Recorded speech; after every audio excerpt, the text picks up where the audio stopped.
On the 17th of February, 2004, inside a massive Japanese superstore called Jusco in Wakachi City, a loud commotion suddenly broke out. The store was always full of people, and on this cold winter afternoon, shoppers were going about their normal routines, looking at clothes, picking up groceries, and standing in checkout lines. But then, a sharp, screaming sound echoed from the front of the store near the bank of automated teller machines, or ATMs. Shoppers stopped in their tracks. They turned their heads toward the sound and saw something incredibly bizarre. There was a thin young woman with a very young baby, only about 1 or 2 years old, strapped tightly to her chest in a carrier. She was grappling and struggling with an older man. The crowd did not know what to make of it. They stood there, completely stunned, watching this older man and this young mother push and pull at each other in the middle of the store. The situation became much more intense when the woman pointed at the man and yelled out the word thief for everyone to hear. The man she was fighting with appeared to be in his late 60s. He had the woman pinned up against the bank of ATMs, and his fists were clenched tightly as if he was holding on to something valuable that he had just stolen from her. Seeing a young mother and her baby in danger, 3 men from the crowd immediately jumped into action. They ran forward and tackled the older man, wrestling him off of the woman and pinning him face down on the hard, cold tile floor. They began yelling at him to open his hands, trying to pry his fingers open to recover whatever it was he had taken from the young mother, but the man refused to unclench his fists. He fought back, squeezing his hands shut with incredible force. The 3 men realized they could not get him to cooperate on their own, so they yelled out to some police officers who happened to be nearby in the store. The officers ran over and quickly joined the struggle. They threw themselves on top of the older man, pulled his arms behind his back, and snapped handcuffs onto his wrists. All the while, the man was lying on the ground, crying out that he had done nothing wrong. He was pleading with them, but the police and the crowd were convinced he was a criminal who had tried to rob a mother and her baby. And then, as he lay pinned to the floor, his behavior took a very strange turn. Onlookers would later say he began to make odd, deep moaning sounds as if he were in severe pain. Before anyone could figure out what was happening, the man began to vomit violently on the floor. Right after that, his eyes rolled back into his head and he lost consciousness completely. The police immediately realized this was a major medical emergency and they called for an ambulance to take the man to the hospital. While they waited for the paramedics to arrive, the officers decided to finally open his clenched fist to see what he had stolen. They carefully pried his fingers open, expecting to find cash or a stolen wallet. But to their complete shock, the only thing the man was holding was his own bank card, which was now bent in 3 places from how hard he had been squeezing it. They searched his pockets and found his wallet, which belonged to him. They looked at the shopping bags scattered on the floor around him. The bags contained nothing but pet supplies that he had just purchased. There was absolutely nothing in his possession that belonged to anyone else. At this point, the police realized they needed to talk to the victim to find out what had actually happened. They looked up and started scanning the crowd for the thin young woman with the baby. But she was nowhere to be seen. In the absolute chaos of tackling the older man, handcuffing him, and dealing with his medical emergency, the officers had completely forgotten to keep an eye on her. They asked the onlookers if anyone knew who she was or where she had gone, but nobody had any answers. She had simply walked away while everyone was distracted by the older man on the floor. The police thought this was very unusual. Normally, a victim of an attempted robbery would stay to talk to the authorities and make a statement.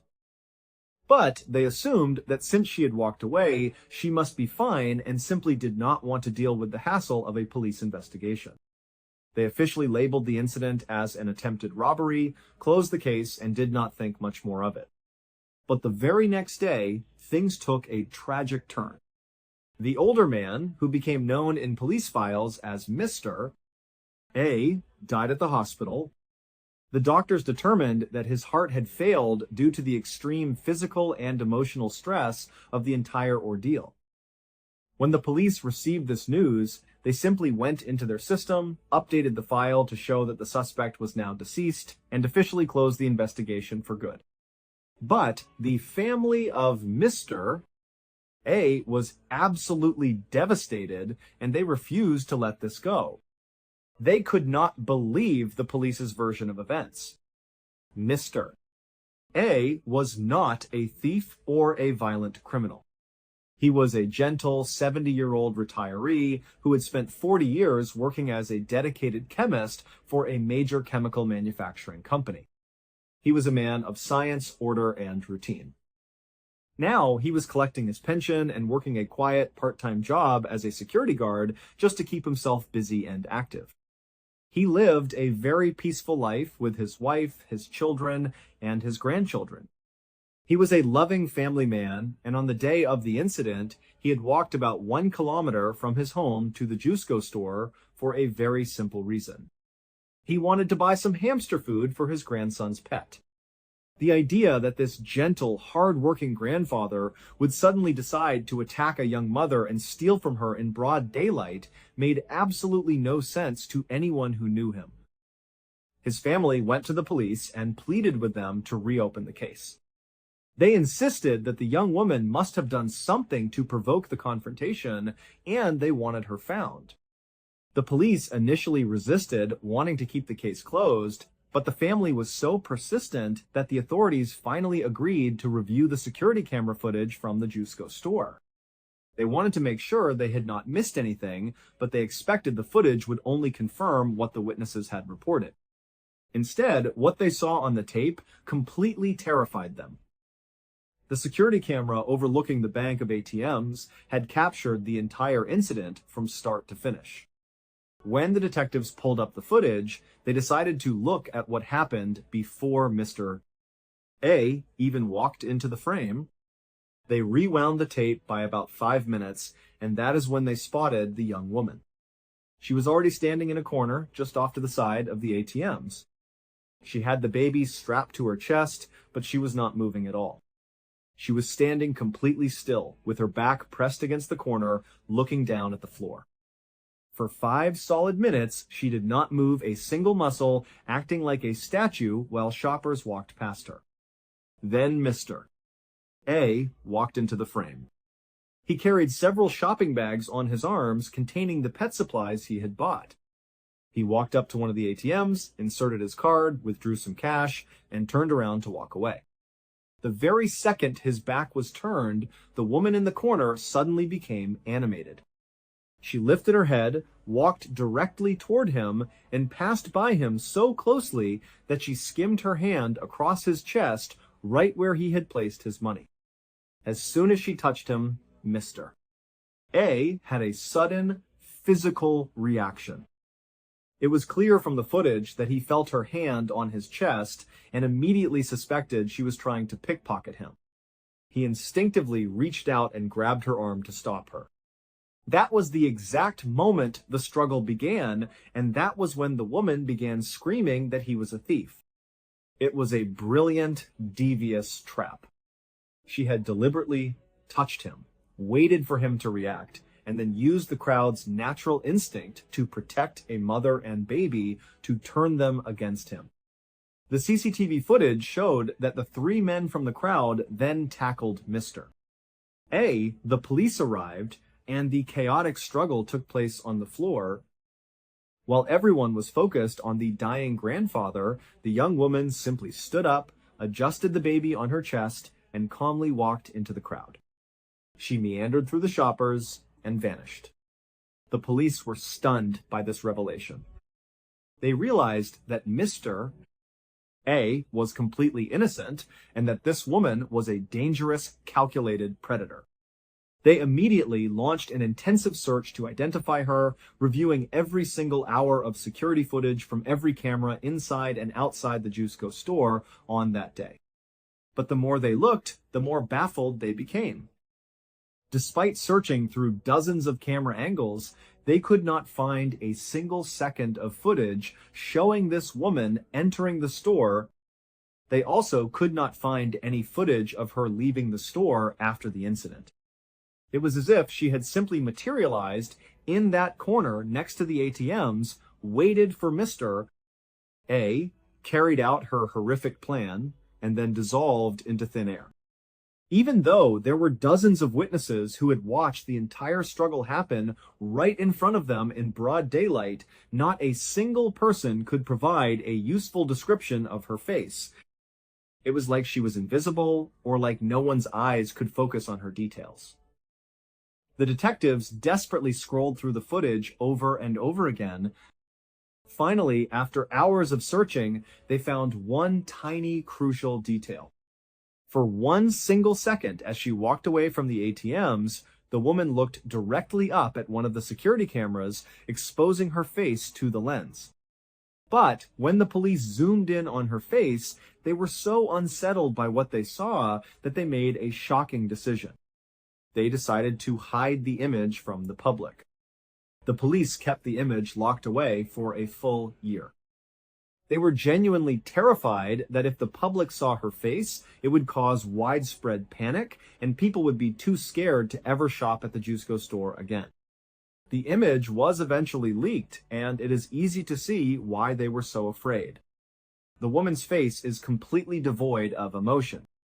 Her eyes are wide, blank, and staring downward, with no trace of human warmth or expression. Many people who have seen the image compare it to a death mask, which is a plaster cast taken of a dead person's face. Others say she does not even look like a living, breathing human being. After seeing the CCTV footage and realizing the truth, Mr. A's family was furious. They sued the police department for wrongfully detaining and pinning him to the ground while he was in obvious medical distress. The family eventually reached a financial settlement, but what they really wanted was justice and an explanation. They wanted to know who this woman was and why she had targeted Mr. A. But despite releasing her photograph to the public, no one ever came forward with any information. She was never identified, and because the statute of limitations for the case expired in 2011, she will likely never face justice. Today, the case is famously known in Japan as the Jusco Phantom, and it remains a massive mystery, with people still sharing her eerie photograph online and wondering who or what killed Mr. A. Our next story takes us to Sydney, Australia in the year 2010. At the center of this story is a 19-year-old college student named Sam Ballard. Sam was the kind of young man who seemed to have everything going for him. He was tall, athletic, handsome, and incredibly popular. He was a standout rugby player known for his strength, speed, and competitive spirit on the field. He played as a lock or a flanker, positions that required him to absorb heavy hits and keep moving forward. This physical dominance is what made him feel so invincible. To his friends, he was a natural leader, always ready with a joke or a smile. To his mother, Katie, Sam was her pride and joy. She would often describe him as being completely invincible, like nothing in the world could ever hurt him. He had a bright future ahead of him, with dreams of finishing college, continuing his rugby career, and seeing where life would take him. He was surrounded by a solid group of loyal friends who spent almost all their free time together, constantly laughing, playing sports, and looking for new adventures. One weekend night, Sam and his closest friends gathered at a classmate's house for what they jokingly called a red wine appreciation night. This was a running, sarcastic joke among the group. They were all 19-year-old college boys who normally drank cheap beer and hung out in messy rooms. But on this night, they decided it would be hilarious to pretend to be sophisticated high society adults. They bought several cheap bottles of red wine from a local liquor store, poured them into fancy glasses, and walked around the house speaking in mock serious voices, pretending to discuss the complex flavors and notes of the wine. It was a night filled with endless laughter, joking, and lighthearted fun. After a few hours of drinking and teasing each other, the group decided to step out onto the backyard concrete patio to enjoy the cool night air. Earlier that afternoon, it had rained heavily, leaving the ground damp and bringing out many of the small garden creatures. They stood around in a circle on the patio, still laughing and talking about their lives, when one of the boys looked down at the concrete floor and noticed something crawling slowly near his shoe. It was a small, common garden slug, about 2 inches long. It was slowly making its way across the concrete patio, leaving a thin, shiny trail of slime behind it. The boys stopped their conversation and crowded around to look at the little creature. At this point, the combination of alcohol, youthful energy, and a desire for entertainment took over. One of the boys looked up, grinned, and yelled out that someone in the group should eat the slug. It was a classic, silly dare, the kind of thing teenage boys say all the time when they are hanging out. Nobody took him seriously at first. Everyone just laughed and started joking about how disgusting it would be, pointing fingers and asking who was brave enough to do it. But Sam Ballard was not the type of person to back down from a challenge. He was a competitive rugby player who loved being the center of attention and proving his toughness to his buddies. He looked at his friends, smiled, and told them that he would do it. He said he would eat the slug right then and there. His friends immediately started shouting, telling him there was no way he was actually going to do it. They dared him, laughing and egging him on, saying he was all talk. But their disbelief only made Sam more determined. He wanted to show them that he was completely fearless. He leaned down, carefully picked up the cold, slimy slug with his fingers, and held it up for everyone to see. His friends watched in disbelief, some of them laughing, others groaning in disgust. Without hesitating any further, Sam tossed the slug into his mouth and swallowed it whole. He did not chew it, he just let it slide down his throat with a big gulp of red wine. For a second, there was stunned silence, and then the backyard erupted into wild cheers and laughter. His friends couldn't believe he had actually done it. They clapped him on the back, calling him a legend and the king of the party. For the rest of the night, Sam was the hero of the evening, and they all continued to drink wine and laugh about the crazy stunt. Sam went home that night feeling completely fine, proud of his silly victory. The next morning, however, things began to change. When Sam woke up, he felt a strange, dull ache in both of his legs. It was a persistent, throbbing pain that made it difficult for him to walk comfortably. At first, Sam did not worry about it. He assumed it was just a normal part of his hangover, or maybe some muscle strain from a tough rugby training session he had done earlier in the week. He figured that if he drank plenty of water, ate a good meal, and rested for the day, the pain would eventually fade away. But as the hours passed, the foggy feeling of his hangover began to disappear, but the heavy ache in his legs did not. In fact, by the time evening arrived, the pain had actually started to get worse. It felt deeper, like it was coming from his bones rather than his muscles. He tried to do some light stretching in his room, but his legs felt heavy and unresponsive. He decided to go to sleep, hoping that a full night of rest would cure whatever was going on. But the following morning, when Sam woke up, the pain was not only still there, it had intensified significantly. He could barely stand up without feeling a sharp, burning sensation in his lower limbs, as if hot needles were being pressed into his calves and thighs. At this point, he realized that this was not a normal hangover symptom or a sports injury. He decided to sit down with his mother, Katie, and explain what he was feeling. When Katie heard about the severe, unexplained leg pain, her heart sank. She was instantly gripped by a deep, terrifying fear.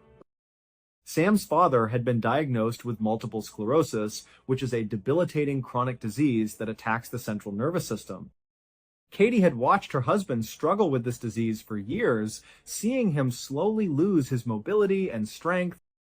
One of the early signs of multiple sclerosis can be severe, unexplained nerve pain and weakness in the legs.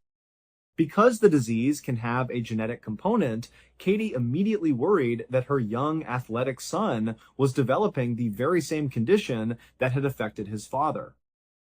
Sam was also worried about this possibility, but as they talked, he remembered the party from 2 nights ago. He looked at his mother and told her about the dare. He explained that he had eaten a garden slug on a whim, and he wondered out loud if the leg pain could be some kind of unusual allergic reaction to the slug. Katie tried to calm his nerves. She told him that he had nothing to worry about when it came to the slug. She said that nobody gets sick from eating things like that, and that it was likely just a coincidence. Still, they both knew they needed answers, so they scheduled an appointment to see a doctor right away. At the clinic, the doctor listened to their concerns and immediately ordered a series of tests to check for multiple sclerosis. A short time later, the results came back, and multiple sclerosis was completely ruled out. It was a massive, overwhelming relief for both Sam and his mother. But the relief was short-lived, because the doctor admitted that he had absolutely no idea what was actually causing Sam's severe leg pain. Sam brought up the slug again, explaining the dare and asking if it could be related. The doctor admitted that off the top of his head, he had never heard of a slug causing leg pain, but he promised to look into it. A few days later, the doctor called Sam back to the clinic. He had done extensive research, consulted with several of his medical colleagues, and finally had an answer. And the answer was incredibly alarming. The doctor explained that Sam had contracted a very rare condition called rat lungworm disease. He explained that this disease is caused by a parasitic worm called Angiostrongylus cantonensis. This parasite primarily lives inside the lungs of rats. The rats pass the larva of the parasite in their feces. Snails and slugs then crawl over the feces and consume it, which makes them carriers of the active parasite. The doctor explained that most humans who get this disease contract it by eating raw or undercooked snails, and in most cases, they experience mild symptoms and recover fully once the parasite dies off naturally. But then, the doctor delivered the terrifying catch. In very rare, severe cases, the parasite does not just stay in the digestive system. Instead, it can penetrate the walls of the intestines, enter the bloodstream, and travel through the nervous system. From there, it can burrow its way directly into the outer lining of the brain, causing a highly dangerous and rare form of meningitis. By this time, Sam's symptoms were getting much worse. The pain in his legs was now accompanied by constant severe dizziness and violent, uncontrollable vomiting. The doctor told Sam and Katie that there was no specific cure or medical treatment for rat lungworm disease. The medical team could only provide basic care to manage his symptoms, and they would simply have to wait and see how severe his specific case would turn out to be. They hoped his body would fight it off, but unfortunately, Sam's body was facing an uphill battle against a relentless parasite. Just a few days after receiving his diagnosis, Sam's condition took a drastic turn for the worse. The parasite had indeed reached his brain, and he developed the rare, severe form of meningitis the doctor had warned them about. His brain began to swell, and his body could no longer handle the infection. Sam slipped into a deep, silent coma. Days turned into weeks, and weeks turned into months. His mother, Katie, and his friends took turns sitting by his bedside in the hospital, watching the machines keep him alive, praying for any sign of movement or recovery. They decorated his room with photos of him playing rugby and left his favorite sports jerseys nearby, trying to keep his spirit alive. They refused to give up hope, holding his hand and talking to him, hoping he could hear them. In total, Sam remained trapped in that coma for 420 days. It was an agonizing, long year of uncertainty for everyone who loved him. And when he finally opened his eyes and woke up, the reality of his condition was heartbreaking. Sam was alive, but the disease had completely ravaged his body. He was entirely paralyzed, unable to move his arms, legs, or torso. He had lost the ability to speak, and because he could no longer swallow, he required a feeding tube to stay alive. He now needed intensive 24-hour medical care 7 days a week just to perform the most basic human functions. But the most devastating part of his condition was his mental state. The disease had destroyed his motor functions, but it had left his cognitive abilities completely untouched. He was just as sharp, intelligent, and aware as he had been on the night of the party. He was fully conscious of what had happened to him, fully aware of his paralyzed body, and completely trapped inside a silent frame, unable to communicate his thoughts to the outside world. One of his best friends, Jimmy Galvin, who had been there on the night of the Red Wine Appreciation Night, came to visit Sam shortly after he woke from his coma. Jimmy walked into the hospital room, looked at his once strong, athletic friend sitting helplessly in a bed, and was overcome with emotion. Jimmy sat down next to him, looked into Sam's eyes, and began to apologize. He wept as he told Sam how incredibly sorry he was that he had not done more to stop him from eating the slug that night. He blamed himself for not knocking it out of his hand before he could swallow it. Even though Sam could not move a single muscle in his face or make a sound, as Jimmy spoke, tears began to pool in Sam's eyes and roll down his cheeks. It was a clear, heart-wrenching sign that Sam could hear him, that he understood every single word, and that he shared the deep, painful regret of that fateful night. Eventually, 3 years after he was first admitted to the hospital, Sam was allowed to return home. He was placed in a specialized motorized wheelchair, and his family dedicated their lives to making him as comfortable as possible.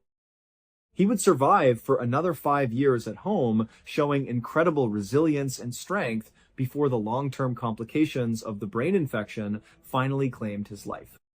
Throughout those 8 difficult years of living with his severe disabilities, Sam always kept one specific item very close to his side. It was a copy of the classic Dr. Seuss book, Oh, the Places You'll Go. This was the final book written by Dr. Seuss and its pages offer words of encouragement and hope to people facing the unpredictable, difficult obstacles of life.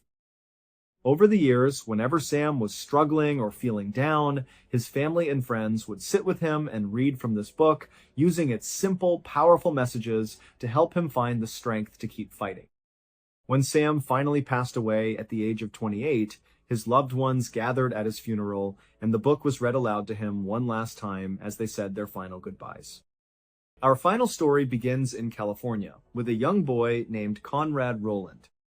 From the moment he was old enough to walk, Conrad was a child who was constantly on the move. He had an incredible, almost endless amount of energy, and he was always running, jumping, and exploring his surroundings. This made things very difficult for his mother, Mary, who found it nearly impossible to keep track of her hyperactive son. One afternoon, while they were at the local grocery store together, Conrad managed to slip away from his mother's side in the blink of an eye. Mary looked around, realizing he was gone, and began to search the aisles in a panic, calling out his name. After several terrifying minutes, she finally heard a faint sound coming from the frozen food aisle. She ran over, opened up one of the large commercial display freezers, and there he was. 4-year-old Conrad had climbed completely inside. He was sitting on a cold shelf, surrounded by frozen food, stuck and unable to get out on his own. After that frightening incident, Mary realized she had to find a creative way to keep track of her son so he wouldn't get hurt. She decided to go to a craft store and buy several small metal bells. She then took those bells and attached them securely to the laces of Conrad's shoes. From that day on, whenever they went out in public, Conrad wore his bell shoes. Wherever he ran, the bells would ring loudly, letting his mother know exactly where he was at all times, even if he slipped out of her sight. This simple trick worked perfectly, but as Conrad grew older, his boundless energy did not fade. Fortunately, by the time he was 4 years old, he discovered the world of sports. Instead of using his energy to run away from his mother in grocery stores, he began to channel all of his speed and focus into athletic activities. He fell in love with baseball, basketball, soccer, and tennis, practicing them constantly. By the time Conrad was 11 years old, he had developed into an exceptional, standout, all-around athlete. He was faster, stronger, and more focused than almost any other kid his age. Around this time, his school announced that they were going to hold a special assembly for the students, and they had invited a very special guest speaker. That speaker turned out to be none other than the legendary Hall of Fame baseball player, Rod Carew. Conrad sat in the crowded school gymnasium, completely mesmerized. He could not believe that he was sitting in the same room as an actual professional athlete, let alone someone who had achieved the incredible historic success that Rod Carew had. As he listened to the baseball legend speak about dedication, hard work, and achieving dreams, a spark was lit inside of Conrad. When the assembly ended and he got home that afternoon, he could not stop talking about meeting Mr. Carew. He looked at his mother and told her with absolute certainty that he was going to grow up to be a professional athlete just like Rod Carew. For many young children, a moment like that would have been a passing phase. They would be excited about sports for a few weeks, and then their interests would shift to video games, music, or other hobbies. But the impression that Rod Carew left on 11-year-old Conrad was incredibly profound. He never wavered in his goal. He dedicated his entire teenage life to training, practicing, and perfecting his skills. He stayed focused, avoided distractions, and worked harder than anyone else. His dedication paid off in a massive way, although his success came in a different sport. Instead of baseball, Conrad became an exceptional football player. He was so talented that he eventually made it all the way to the NFL, the National Football League. By the year 2012, Conrad was living his dream, starting nearly every single game for the New York Jets at the highly demanding position of tight end. It seemed like his professional career was taking off perfectly, and his future was brighter than ever. But the life of a professional athlete is full of unpredictable challenges, and in 2013, disaster struck. During a game, Conrad suffered a severe, devastating knee injury. The injury was so bad that it completely sidelined him, keeping him off the football field for about 2 years. It was a massive mental and physical blow, but Conrad refused to let his dream end there. He entered into a grueling, daily physical rehabilitation program. He spent hours in the gym, pushing his body to its absolute limits, working through intense pain to rebuild the strength in his knee. Eventually, through sheer determination, he managed to get back to full strength and peak physical condition. But the problem was that NFL teams were now hesitant to sign him. They were worried that his knee was a ticking time bomb and would simply give out again under the pressure of a real game. Conrad refused to give up hope, continuing to train extremely hard in the hopes of landing another contract, but his professional playing career was starting to look bleak. During the offseason of 2016, Conrad decided to take a break from his intense training schedule and travel back home to California to visit his family. One quiet evening, his mother, Mary, was in the kitchen preparing dinner for everyone. Conrad was sitting nearby at the kitchen table, filling out some paperwork to renew his California driver's license. As he read through the form, he came to a section that asked him if he wanted to register as an organ donor. Conrad paused, looked up at his mother, and asked her if she was registered as an organ donor. Mary stopped what she was doing, looked at her son, and replied that yes, she was indeed an organ donor. Conrad smiled, nodded, and said that if she was a donor, then he would be one too. He took his pen and firmly checked the box to register. Mary remembers looking at her healthy, strong, athletic son in that moment, and a sudden, quiet thought crossed her mind. She thought about how much she loved him, and she silently hoped that his decision would never actually have to be put to the test. A few months after that conversation, Conrad was back in the gym, working out, and preparing his body for the upcoming football season. He was lifting weights and running drills when, completely out of nowhere, he felt a strange, physical click inside of his head. This click was immediately followed by a sudden, blinding, and agonizingly painful headache. The pain was so intense that it was unlike anything he had ever experienced before. It was concentrated right behind his left eye. Conrad realized immediately that he could not continue his workout. He stepped away from the equipment, sat down, and called his mother. He explained the strange click and the terrible pain. Mary was instantly alarmed by his symptoms. Conrad followed her advice and drove himself to the UCLA Medical Center. There, the doctors ran a series of rapid scans and delivered a terrifying diagnosis. Conrad had a brain aneurysm. The doctors explained that a brain aneurysm is a weak, bulging spot in the wall of a blood vessel inside the brain, which fills with blood. If the aneurysm remains intact, it can sometimes be treated, but if it bursts, it is fatal about 50% of the time. For those lucky enough to survive a rupture, they are almost always left with severe, permanent neurological damage. Despite the terrifying news, Conrad remained incredibly positive and strong. He was a professional athlete used to facing tough opponents, and he assured his worried family that he was going to fight this condition and win.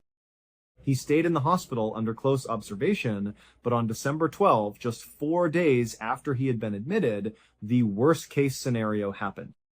Conrad's aneurysm suddenly burst. He lost consciousness instantly and never woke up. The medical team rushed to save him, but the damage to his brain was too severe. Conrad was declared brain dead. Because Conrad had checked that box on his driver's license just a few months earlier, his family knew exactly what his wishes were. They agreed to let the doctors keep his body on life support so that his organs could be harvested and donated to save the lives of others. The hospital staff immediately began contacting the people at the very top of the organ donor recipient lists. One of those calls went to a man in his 70s who was living in the Los Angeles area. A year earlier, this man had suffered a massive, devastating heart attack that had left his heart severely damaged. He was in end-stage heart failure, and his doctors had made it clear that he was running out of time. He desperately needed a new heart to survive. When the man and his wife received the phone call from the hospital saying a matching heart was available, they were overcome with emotion. They were shaking with disbelief, knowing that a miracle was about to save his life. They immediately got into their car, rushed to the UCLA Medical Center, and the man was prepped for surgery. A few hours later, the doctors emerged from the operating room with wonderful news. The heart transplant had been a complete, flawless success. The man's body had accepted the new heart, and he was going to make a full recovery. But the most incredible part of this story was the identity of the man whose life had just been saved by Conrad's heart. It was none other than the legendary Baseball Hall of Famer, Rod Carew. The very same man who had inspired an 11-year-old Conrad to dedicate his life to becoming a professional athlete was now alive because Conrad had made the selfless decision to check that organ donor box on his driver's license. At first, neither family had any idea about the connection due to strict medical privacy laws.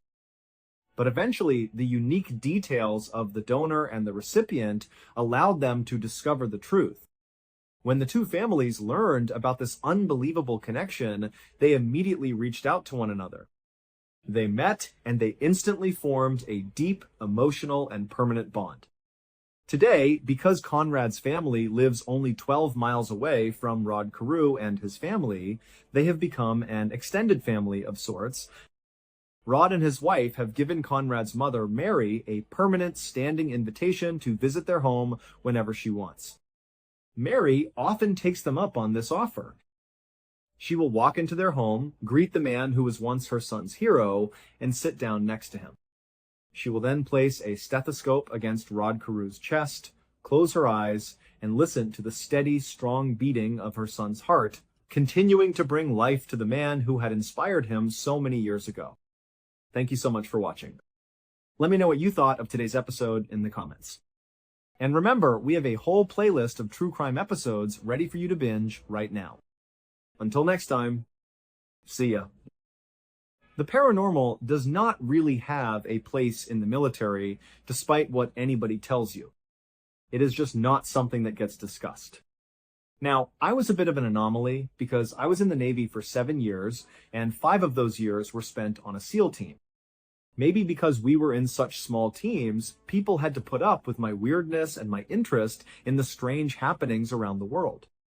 But really, that was an anomaly, and I think it comes from the culture inside the military where you have a group of people that has such an intense job.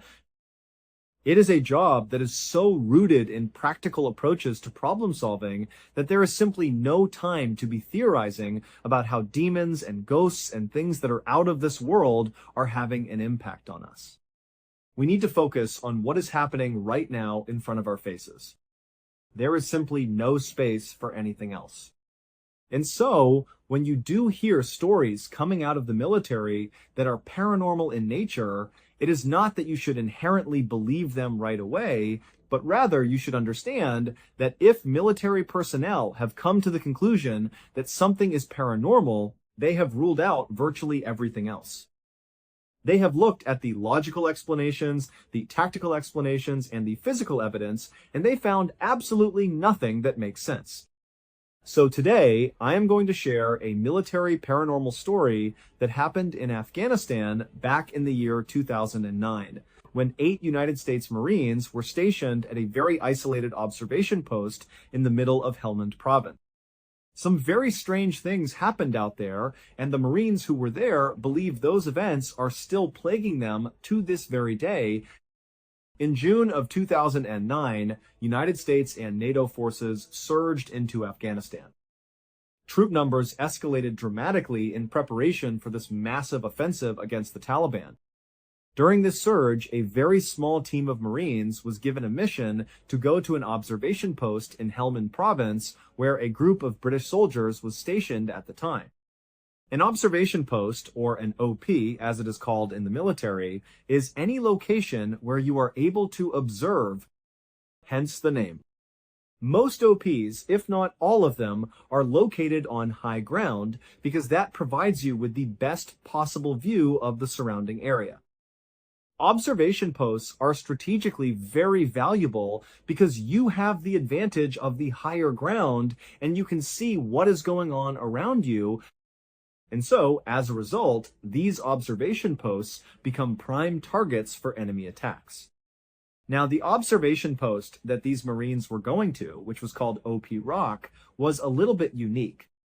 It was strategically very important, but it did not actually have the higher ground. All around OP Rock, there were other large pieces of terrain, like hills and mountains. This meant that if you poked your head up for too long, you might get shot by a sniper hiding on one of those mountains.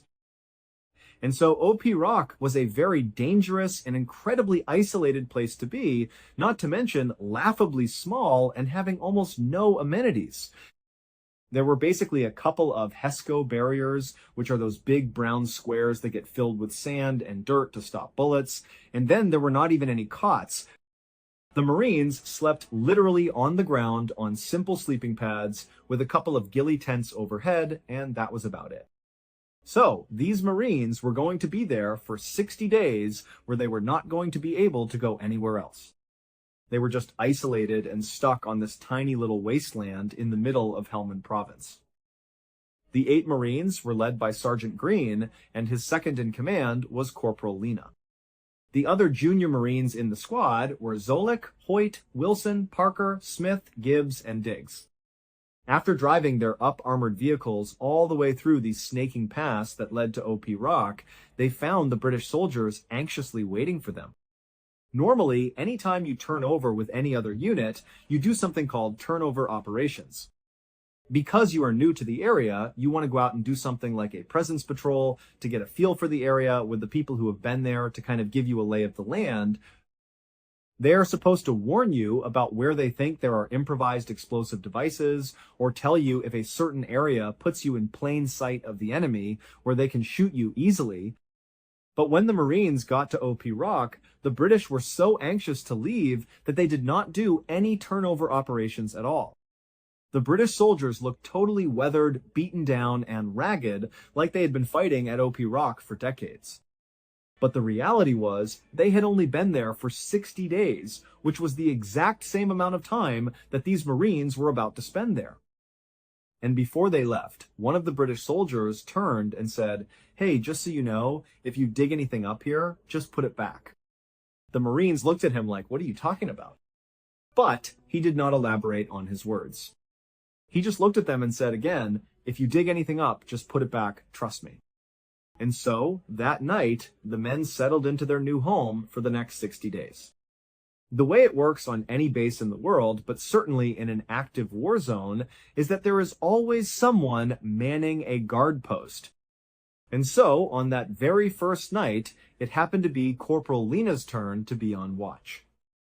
Corporal Lina was the second in command of these Marines, and he was up in the guard tower. You got to put yourself in his mind to understand what this was like. Even if you have never been to Afghanistan, just imagine being out in the middle of absolutely nowhere. You are in the middle of a mountainous desert with no villages, no people, and no lights. But at the same time, you are hanging it out there. You are totally exposed. There are people in the mountains all around you who want to kill you, and you know this for a fact. It is just you and 7 other sleeping people right there in your little tiny observation post. All you have is a radio where you can call back to your main base, which is far enough away that if something bad happened, you had better hope that you could get through to them, and you had better hope they could get over to you as quickly as possible. The great fear when you are in these remote locations is that you are going to get ambushed by the enemy. There are so many stories about these complex attacks being launched on small little outposts where all of a sudden small groups of Marines just get totally overrun by the Taliban. So, standing guard is a terrifying thing. When I was in Afghanistan, I did not stand all that much guard duty, but when I did, you were up in that little shack and you were looking out into this vast expanse of absolute nothingness. You start wondering if people are watching you right now, or if someone is taking aim at you through a scope. You are protected by the barrier, and you are doing all the things you are supposed to do, but nighttime in Afghanistan, standing guard duty is very eerie. And so, on this first night, Corporal Lena is up there in the guard tower, and it is very quiet.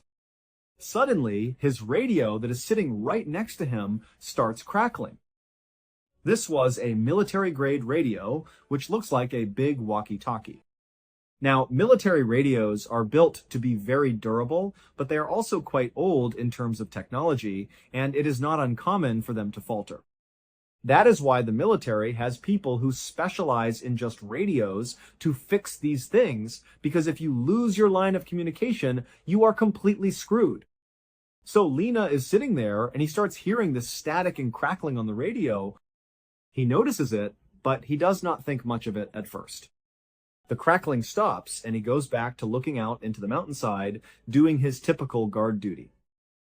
But then, the crackling picks up again. This time, he thinks he can hear someone speaking on the radio. It did not sound like English. It did not even sound like words necessarily, but it was a little bit louder. Now, he is really paying attention to it because he is worried his radio might be going bad. He took the battery off, looked at it, blew any dust off the contacts, reconnected the battery, rebooted the radio, and put it back down. He was a little more keyed into the radio now. A couple of minutes later, he hears the crackling again. And now, he can clearly hear a voice. He thinks someone is speaking in Russian. But the problem was that this was an encrypted military radio. You do not just pick up random signals all over the place on an encrypted channel. You only pick up people who have your specific encryption keys. It made absolutely no sense for him to be picking up a random Russian voice. This had to be someone on his own team. But he knew that his guys were all asleep. He looked down into the camp and counted them. There they were, sleeping on the ground. No one was on the radio. So he picked up his handset and called into the main base. He asked them if anyone was pushing traffic out to OP Rock. Right away, he got a response from the main base saying they were not pushing or receiving any traffic. Lena was not terrified yet, but he knew something strange was going on with the radio. The crackling, gurgling, and weird sounds persisted throughout the entire night. It got to the point where, the next morning, when the next guard came on duty to relieve him, Lena told him that he thought there was something wrong with the radio and that he should probably switch it out for another one. After Lena was relieved of guard duty, he went down to check on the other Marines. At this point, everybody was awake. It was the start of their first full day at OP Rock. Because they had absolutely nothing else to do besides defend this tiny piece of land, they started taking stock of how well fortified the base actually was. They wanted to find ways to improve their defenses. They noticed that there was a trench dug around the inside of the perimeter of OP Rock right up against the HESCO barriers. This trench was designed to allow a Marine to stand inside it and move around without their head or torso jutting out above the barriers, which would run the risk of getting shot by a sniper on the surrounding hills. But as they looked at the trench, they realized it was not deep enough. It was only about 2 feet deep. If you stood in it, you would still be completely exposed to enemy fire. They started wondering why the British soldiers, who had been there for 60 days, had not dug a deeper trench. It seemed like common sense. So, Corporal Lena and the rest of the Marines decided they were going to spend that entire day digging the trench a little bit deeper and a little bit wider.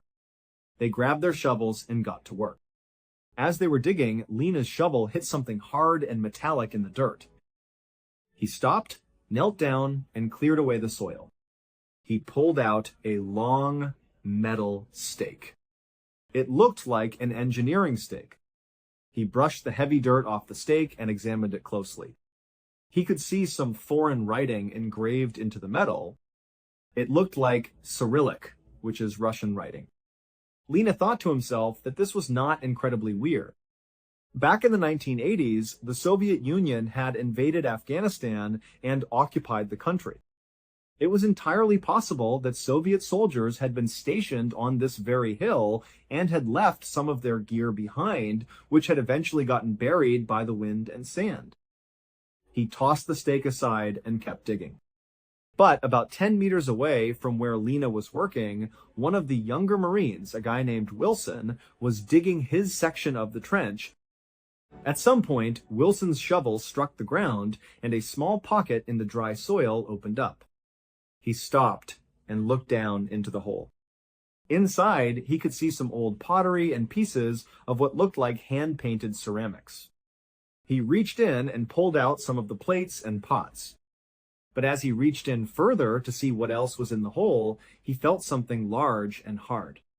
He dug around it and pulled it out. It was a massive human bone. Specifically, it was a human femur, which is the large thigh bone. Wilson was completely shocked. He called the other Marines over to look at it.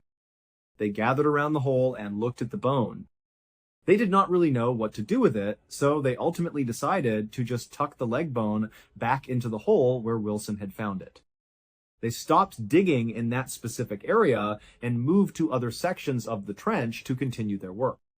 But the problem was that they could not dig more than a couple of inches in any direction without running into more human remains.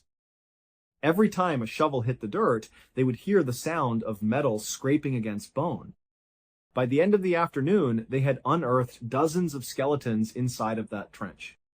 There were skulls, ribs, arm bones, and leg bones scattered everywhere in the dirt. The Marines realized right then that this was exactly what the British soldier had meant when he told them that if they dug anything up, they needed to put it back. They had literally set up their camp on top of a massive mass grave. They spent the rest of the evening carefully placing all of the bones back into the trench and shoveling the dirt back over them. It was an incredibly unsettling realization, and the atmosphere at OP Rock immediately became much heavier. A couple of weeks went by, and the Marines at this point had accepted that they were living in a very creepy place. They tried to go about their daily routines, clean their weapons, eat their meals, and stand their guard shifts, but the thought of the skeletons buried just inches beneath their feet was always in the back of their minds. Then, on day 13 of being at OP Rock, Hoyt, who had just turned 20 years old, was up on guard duty during the night shift. It was pitch black outside. Hoyt was sitting in the guard tower, looking out into the darkness. As he was sitting there, he suddenly started getting this really uncomfortable feeling. It was a physical sensation that someone was standing right behind him in the small guard shack. It was so intense that he felt the hair on the back of his neck stand up. He knew that logically he was the only one up there. The other Marines were supposed to be asleep down below. At one point, the feeling became so overwhelming that Hoyt turned around to look at what was behind him, expecting to see one of his teammates standing there. But the guard shack was completely empty.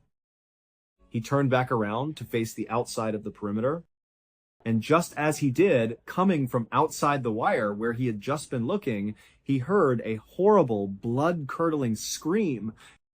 It sounded like a person in extreme agony. Hoyt was terrified. He grabbed his night vision goggles and put them over his eyes.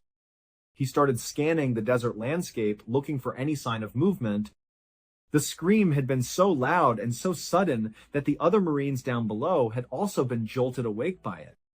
They grabbed their weapons and jumped out of their sleeping bags, scrambling to the edges of the post. They looked up at Hoyt in the guard tower and started yelling to ask him what was going on. Hoyt was looking through his goggles, and all of a sudden, about 200 meters away from the perimeter, he saw a dark figure. It was a man, and he was running incredibly fast from one bush to another bush.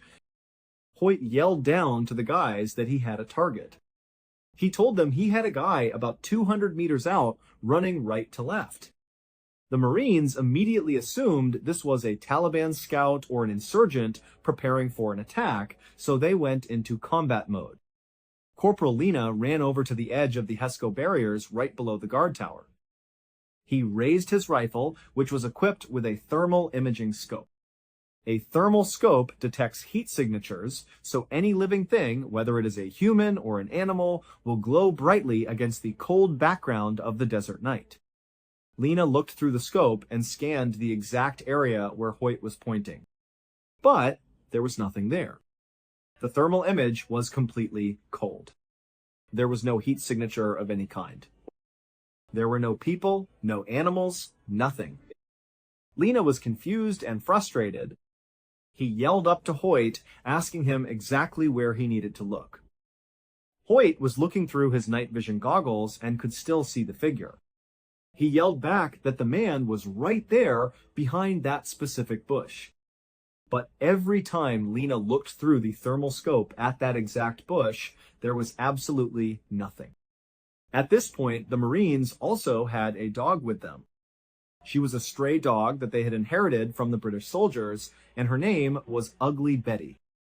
The Marines loved Ugly Betty. They fed her, took care of her, and treated her like a member of their squad. Ugly Betty was usually very calm, but she was also incredibly good at identifying when people were approaching the outpost. She was an excellent watchdog. And during this entire chaotic event, Ugly Betty had been standing at the edge of the barrier, looking in the exact same direction where Hoyt was seeing the figure. She was barking like an absolute maniac, her growls deep and aggressive. Even after the Marines looked with their thermal scopes and confirmed that there was no physical heat signature out there, they could not get Ugly Betty to calm down. She was completely transfixed on that empty patch of desert, baring her teeth and growling at something they could not see on their advanced thermal technology. The Marines spent the rest of the night on high alert. They stayed behind the barriers, holding their weapons, waiting for an attack to begin. They expected a sniper shot, a rocket, or a group of fighters to rush the walls. But the night remained completely silent and nothing ever happened. The next morning, when the sun came up and they still had not been attacked, they just shrugged it off. They tried to convince themselves that Hoyt had just seen an animal or that the stress of the deployment was making them jumpy, but in reality, the tension at OP Rock was starting to build. Another couple of weeks went by. On day 26 of their deployment, a junior Marine named Zolik was scheduled for the night guard shift. It was an incredibly hot summer night. The air in Helmand province was thick and stifling, and there was absolutely no breeze. Zolik was sweating so badly that he actually took his helmet off just to get some relief from the heat.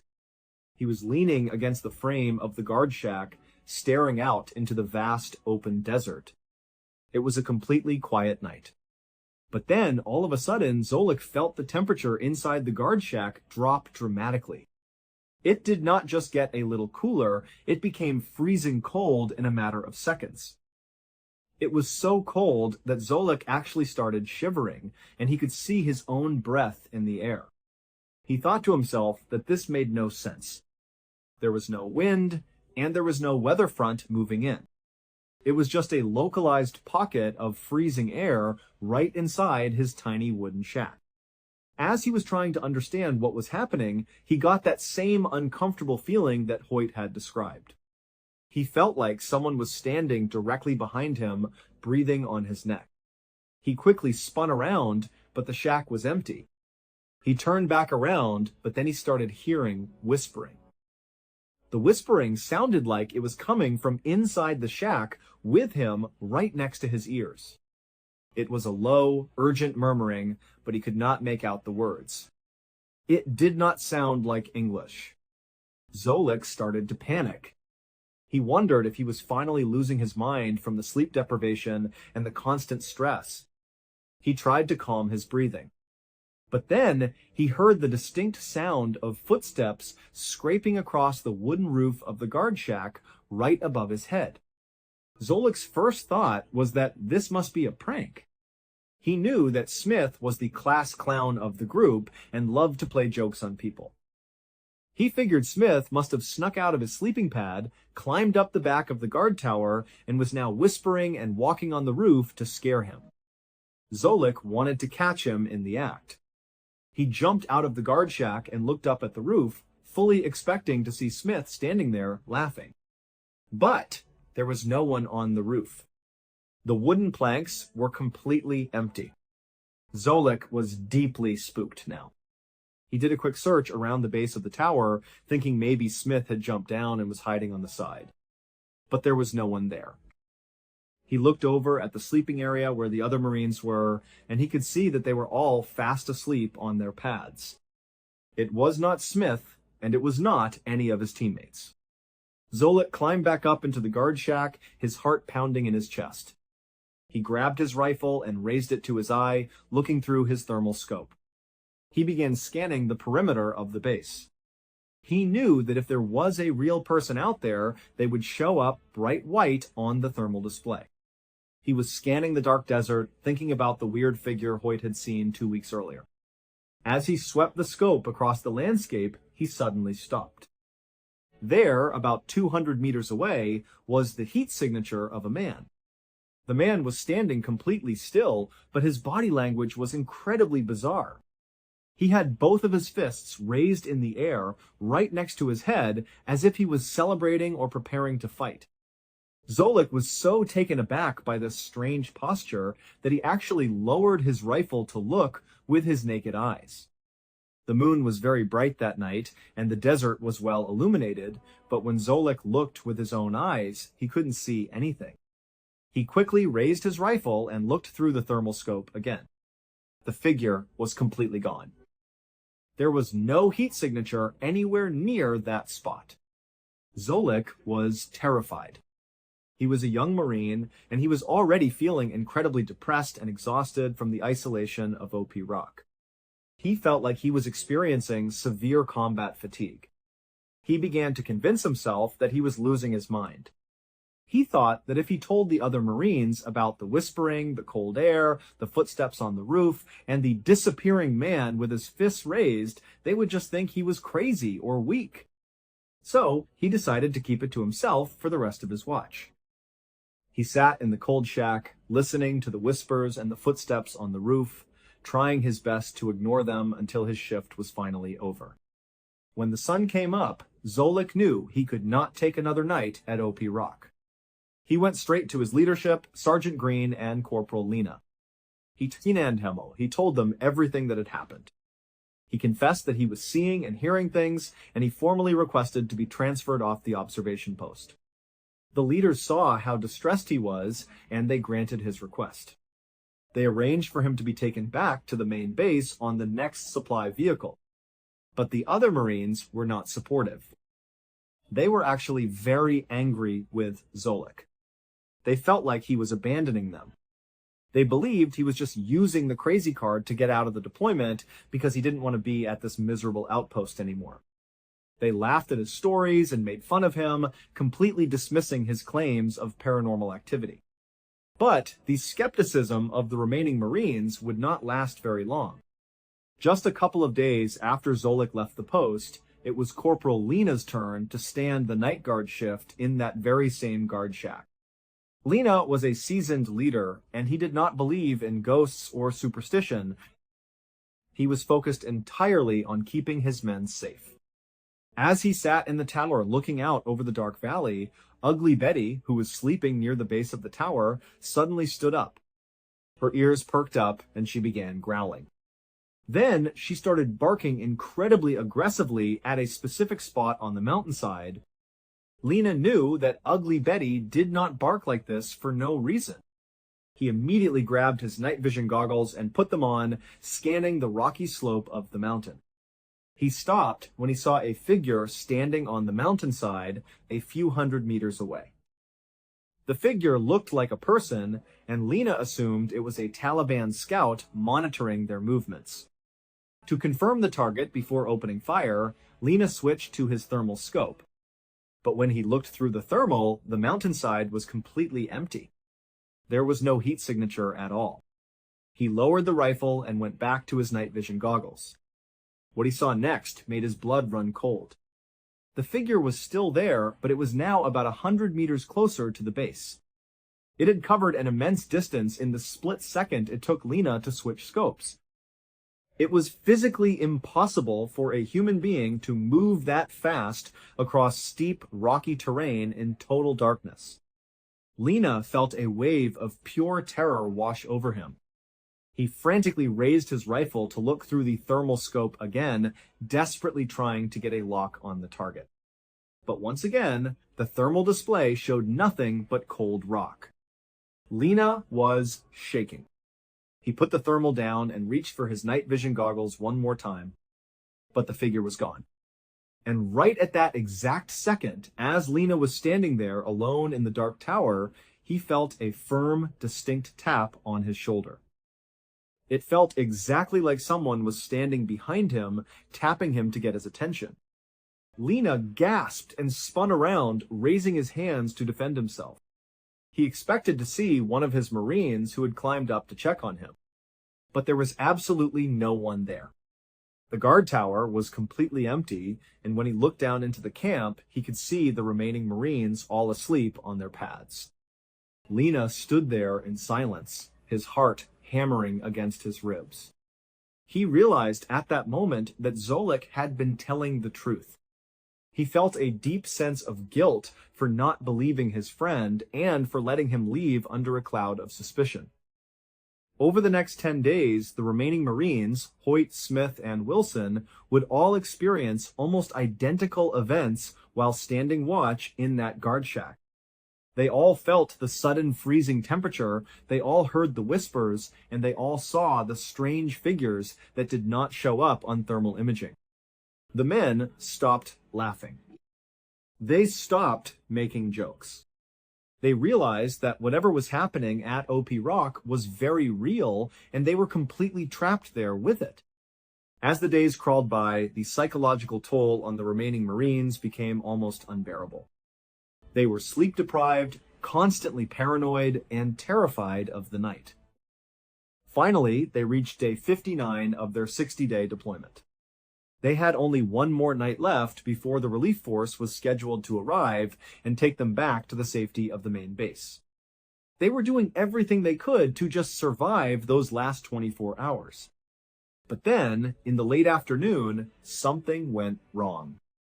All of their communication equipment went completely dead. Their primary military radios, which had been working fine despite some static, suddenly lost all signal. Corporal Lena went over to Gibbs, who was their communications specialist, and asked him what was going on. Gibbs was frantically working on the gear, swapping out batteries, checking the antennas, and trying to reboot the systems. He looked up at Lena, completely stressed out, and said that he had no idea what was wrong. He had not changed any settings, and all the equipment was physically intact, but they were getting absolutely nothing. They tried to use their backup satellite phone, but the satellite signal was incredibly weak, and they could not get a call through. The Marines were now completely cut off from the outside world. If they were attacked, they would not be able to call for air support, artillery, or reinforcements. They were entirely on their own. They decided to double their security for the final night, placing extra ammunition at each post and keeping everyone on high alert. Wilson was the one manning the guard tower as darkness fell. The atmosphere was incredibly tense. The men sat in their defensive positions, clutching their weapons, staring into the dark, waiting for the night to end. And then, in the middle of the night, the silence was shattered. Suddenly, a massive volume of heavy machine gun fire opened up right outside the perimeter. The sound was deafening. It sounded like multiple enemy machine guns firing simultaneously from very close range. Wilson screamed from the guard tower, trying to yell out where the fire was coming from, but the noise was too loud. The muzzle flashes seemed to be coming from all directions. Bullets were apparently snapping through the air, and the Marines could hear them whizzing over their heads. They scrambled to their positions, diving behind the thick HESCO barriers for cover. Corporal Lena ran up into the guard tower, grabbed Wilson by his tactical vest, and pulled him down. He screamed over the noise, asking Wilson where the enemy was. Wilson was terrified and yelled back that he didn't know that the gunfire was coming from everywhere at once. And then they heard the unmistakable, terrifying whistle of a rocket-propelled grenade. It was a high-pitched, shrieking sound that grew louder and louder as it approached. The Marines braced themselves for the impact, closing their eyes and covering their heads.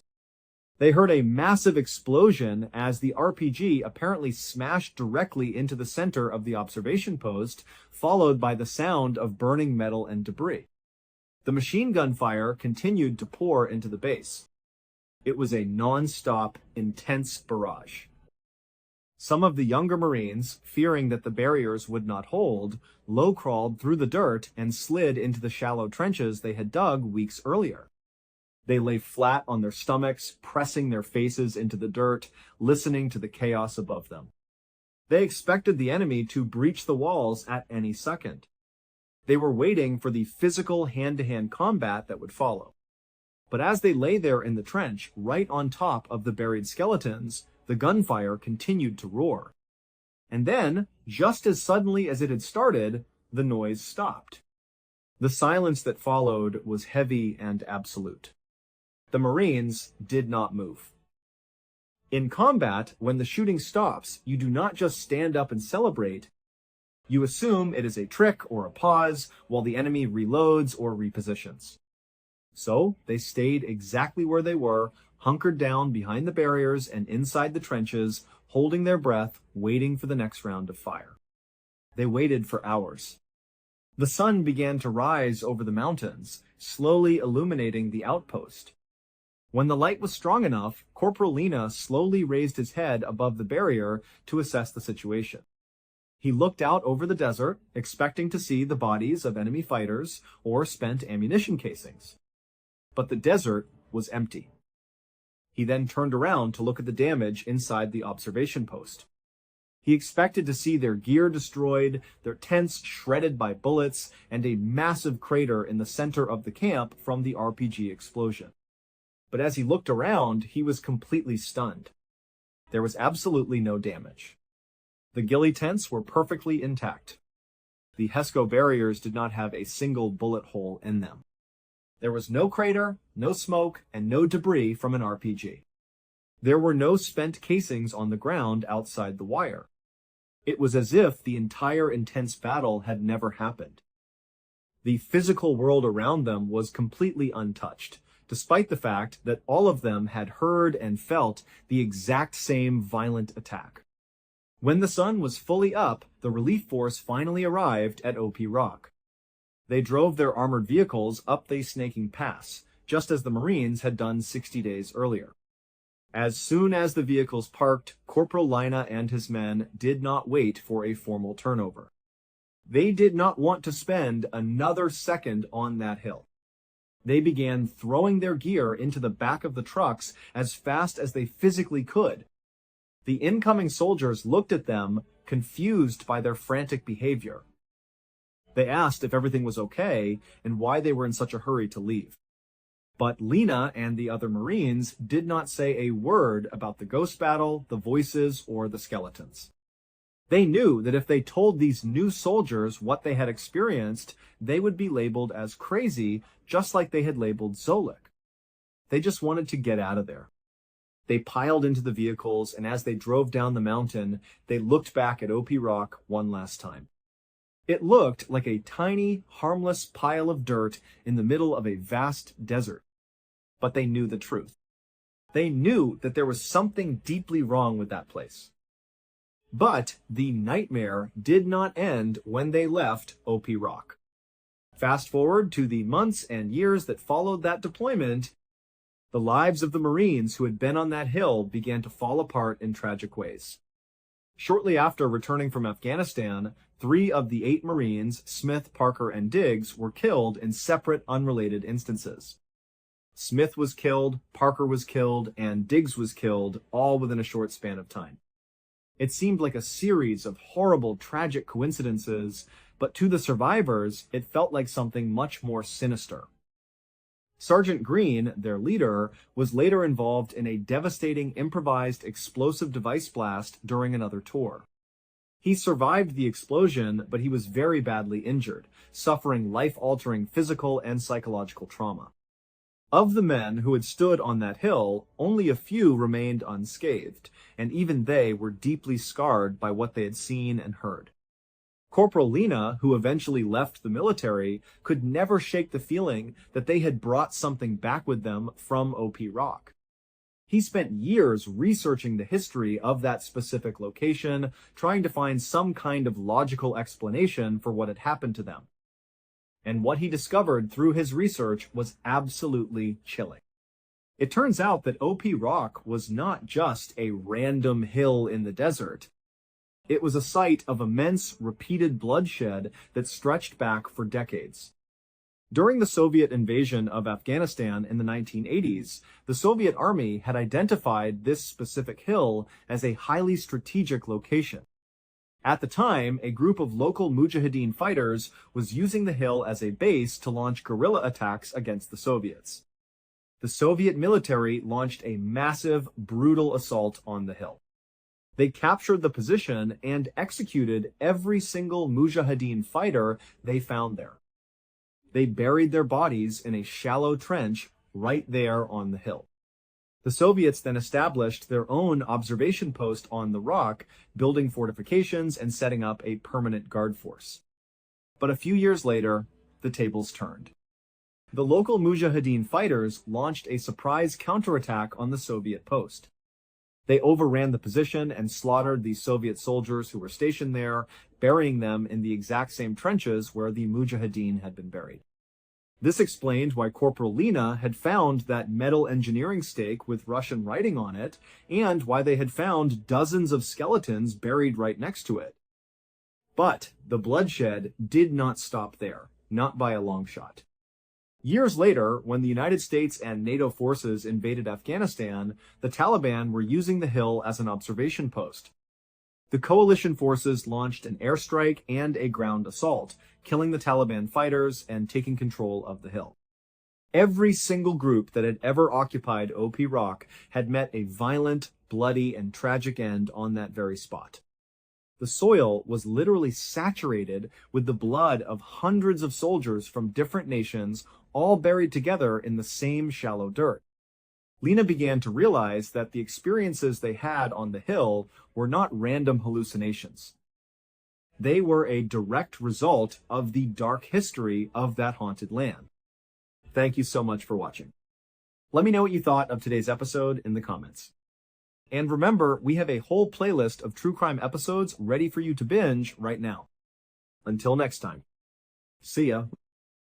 Sometimes the boundary between reality and fiction is thinner than a breath. We like to believe that we live in a world governed by logic, a world where actions have clear consequences, where the law is absolute, and where the forces of nature follow predictable paths. But every so often, the universe rips open a seam, and we are forced to stare into the abyss of the truly strange. Today, we aren't just looking at stories. We are looking at fissures in the fabric of human experience. From the man who was forgotten by justice, to the family whose minds fractured in perfect unison, and the woman who danced with the storm at the edge of the stratosphere, are tales that defy explanation. If you are a fan of the dark, the mysterious, and the unexplained, you have arrived at the right place. We peel back the layers of reality, one mystery at a time. But be warned, some truths are better left buried. Let's descend into the shadows. In the year 2013, in the quiet, tree-lined suburbs of Webster Groves, Missouri, Cornelius Mike Anderson was the pillar of his community. He wasn't just a man, he was a monument to personal redemption. After a troubled, drifting youth, Mike had completely recalibrated his life. He operated a thriving construction business, he was a devoted father to 3 children and a stepchild, and his Sundays were spent tirelessly volunteering at his local church. He was the kind of guy who didn't just coach the youth football team, he was the one who stayed behind after the lights went out to paint the lines on the field. To the residents of Webster Groves, Mike Anderson was a local hero, a man whose life was an open book of hard work and compassion. But every book has a page the author hopes no one will ever read. For Mike, that page was written in 1999. Back then, at 23, he was a lost soul, desperate and prone to impulsive, violent decisions. In a moment of devastating stupidity, he had robbed a Burger King at gunpoint. By the year 2000, the law had caught up with him.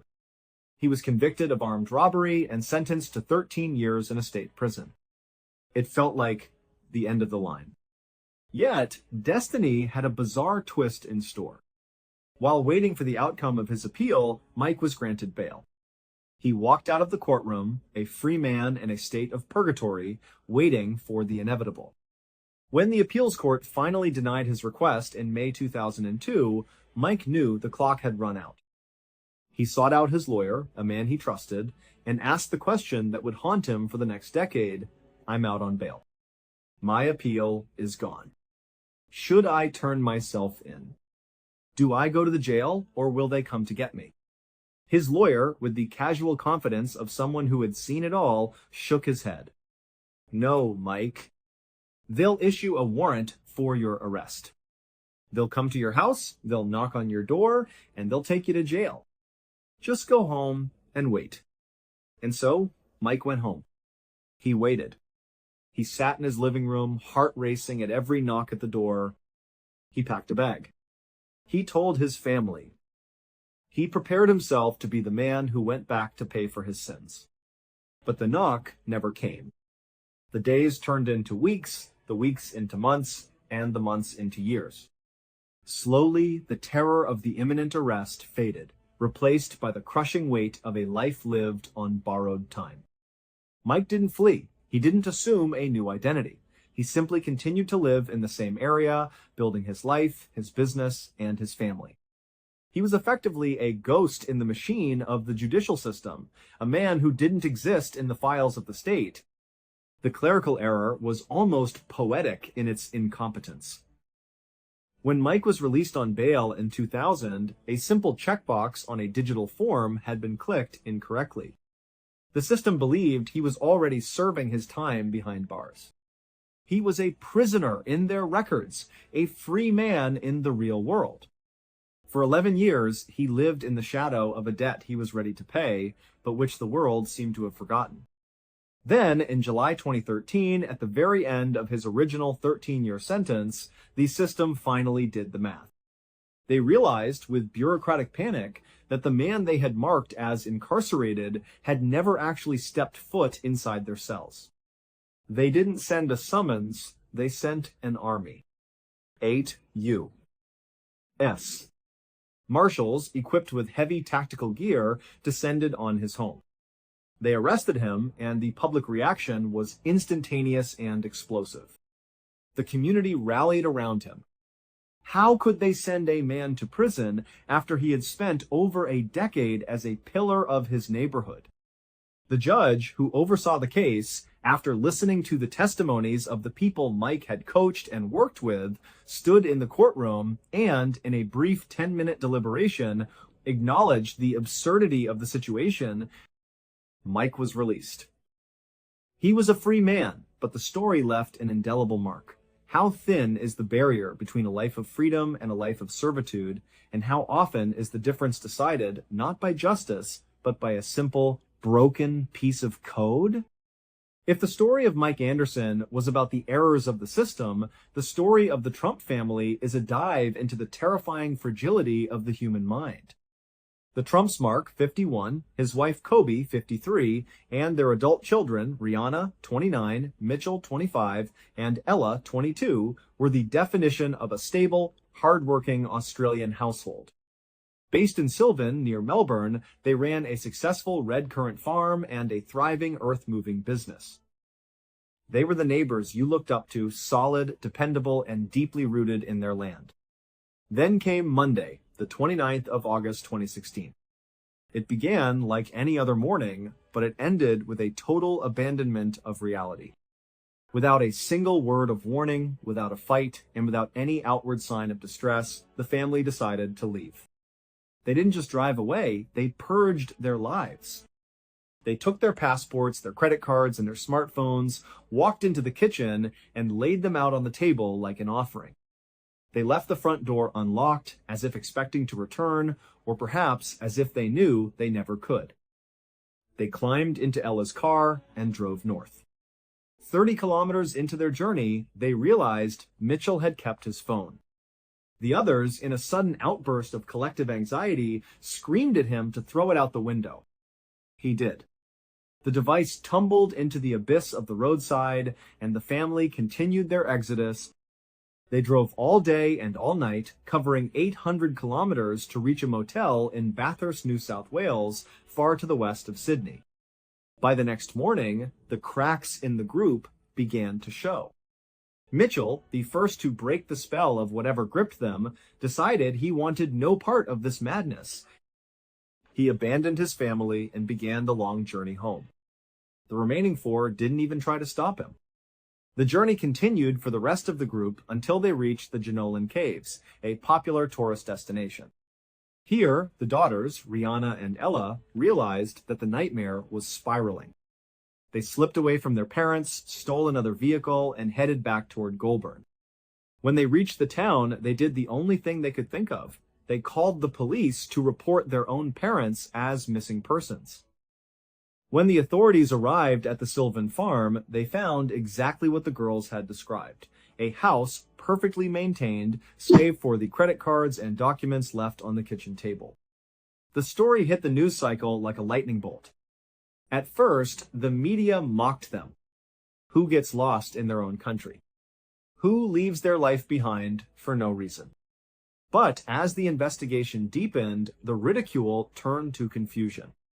Police found no evidence of drugs, no debt, no religious cults, and no history of mental illness. The story grew darker as the members of the family were tracked down.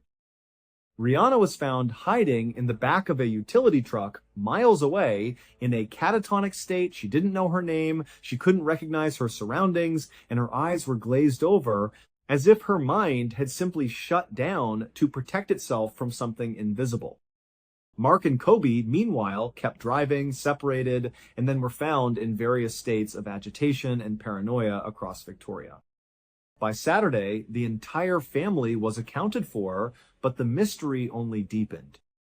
The leading theory among psychiatrists is a phenomenon known as folie à deux, or in this case, folie à famille.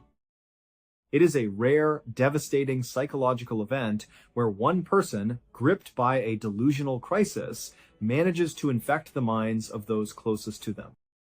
The members of the group begin to reinforce each other's fears, creating a feedback loop of paranoia that feels, to them, entirely justified.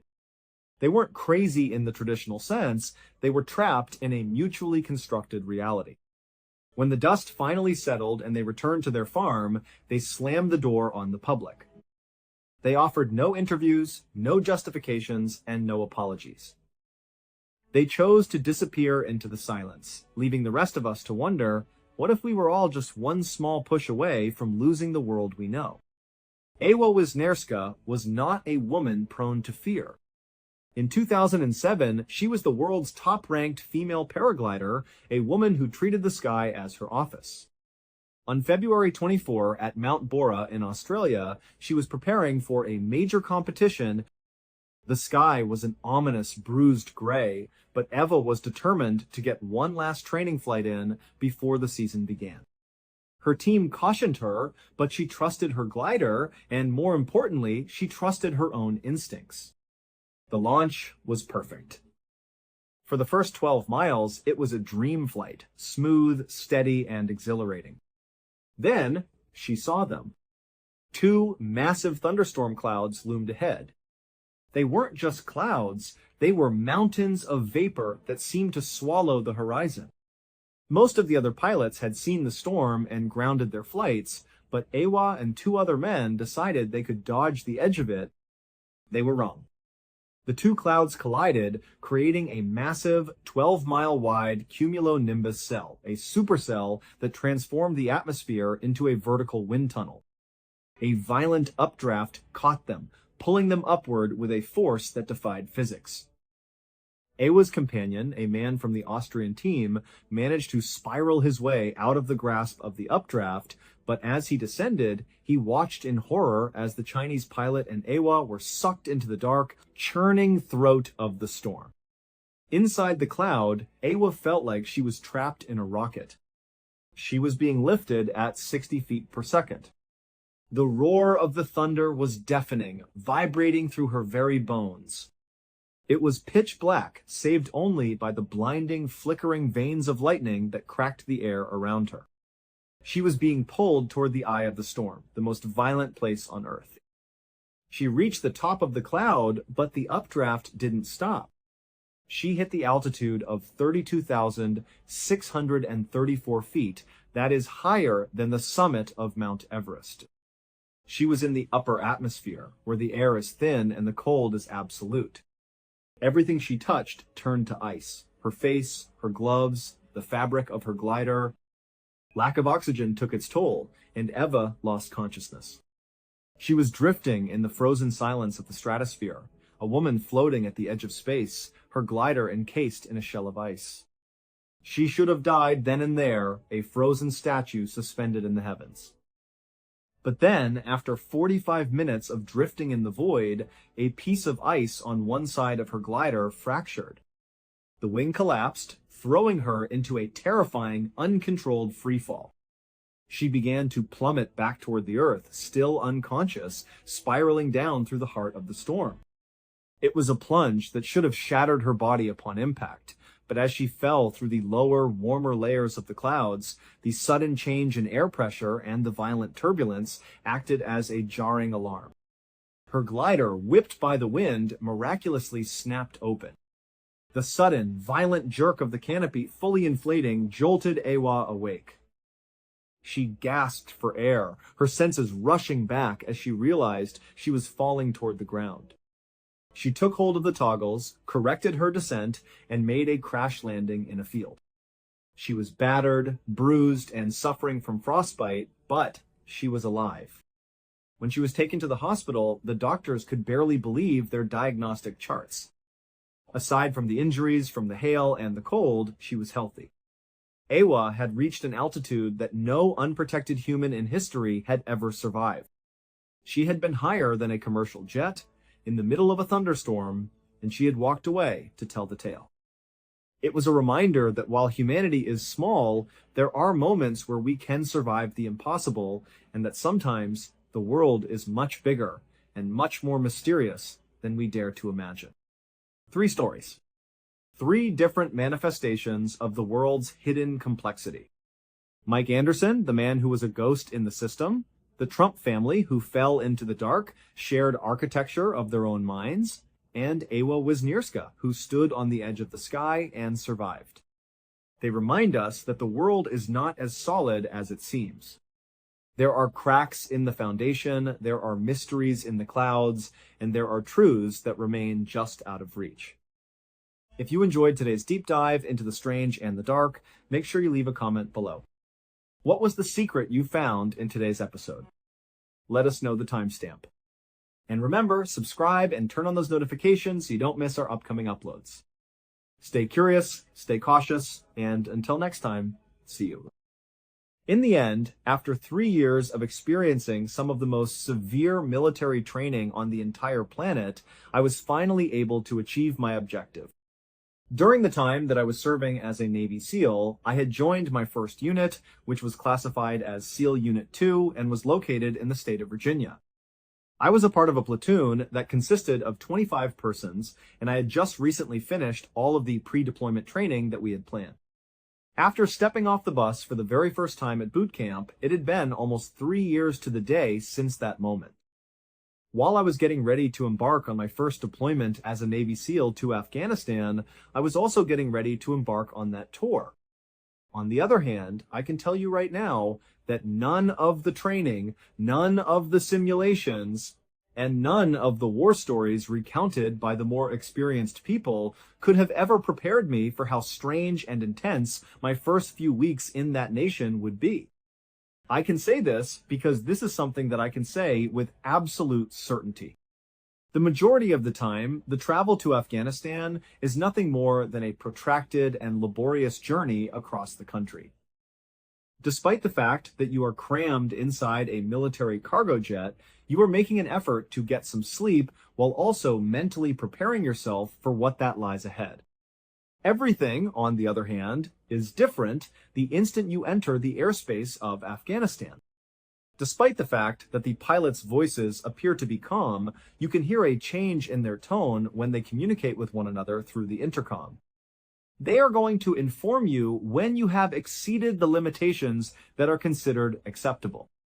Immediately after that occurs, a dim red light is emitted across the entirety of the cabin. While this is a tactical item that helps you preserve your night vision, it also gives you the sense that you have just been transported to another universe. This is a very interesting effect. Following that, they will give you instructions to get ready for a significant drop in altitude. You simply cannot afford to be a slow and easy target in the skies for any longer than is absolutely necessary, despite the fact that we were going to be landing at a major base. This is something that you simply cannot afford to put up with. When you are on the ground, there is always the risk that someone will shoot at you. This is true whenever you are in that position. It appears like the plane has just experienced a nosedive. The fall is incredibly steep and takes a convoluted course with the intention of making it significantly more difficult to hit you than it would otherwise be. Additionally, they recommend that you, under any circumstances, stay away from the windows. Avoid looking out the window at any time, simply in the event that a round was successful in its hole. I can still vividly recall sitting there in the darkness, feeling the G-forces smash me into my seat, and thinking to myself, wow, this is actually it. That is the truth. I can still remember it. The fact that we are currently in a war zone has been confirmed. As we physically descend from the sky, we are doing so in order to protect ourselves from being shot at. As a result of the fact that I was in my early 20s at the time, there was a part of me that was convinced that it was the most fantastic and exciting thing that had ever taken place. The ramp that was situated at the back of the C-17 opened with a groan, and a blast of dry, cool air blew in our direction. Both of these events occurred simultaneously. As soon as we got onto the asphalt, we took a collective step out of the parking lot and clattered down the ramp while in full gear. We found ourselves in the midst of a big and meticulously guarded military installation. In this particular place, you are not in any risk. Walls made of concrete were present in every location, watchtowers were present, and generators were producing a constant buzzing sound. The scenery, on the other hand, was the first thing that really struck me, and it is something that I will never forget witnessing. Taking a quick peek in the direction of the horizon, I looked past the gates and the razor wire and saw these mountains that were completely covered in snow and were simply enormous. They were really stunning in their beautiful appearance. While I was there, I couldn't help but think to myself, how is this place designated as a war zone? This is, without a doubt, one of the most magnificent places I have ever seen in my whole life. I do not believe that I have a complete understanding of how old and foreign Afghanistan is in compared to any other location that I have ever seen before to this. Following a period of time, we were picked up by helicopter and sent to our site, which was far further out and smaller.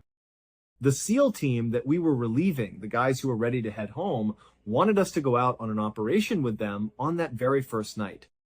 They wanted us to go out with them. They requested us to accompany them on their outing. It was some kind of handover that was taking place. During the course of the patrol that was going to be carried out in the Highlands, we were going to get a better understanding of the area in which the activities were going to take place. There was also a discussion on the underground distribution systems that took place during the briefing for the expedition, which I remember quite clearly. These mountains were home to a significant number of them by the numbers. It was possible to find caverns that were naturally occurring, caves that were created by humans, and networks that had been around for thousands of years. In addition, the simple thought of that made me feel uneasy, and uneasy is more accurate.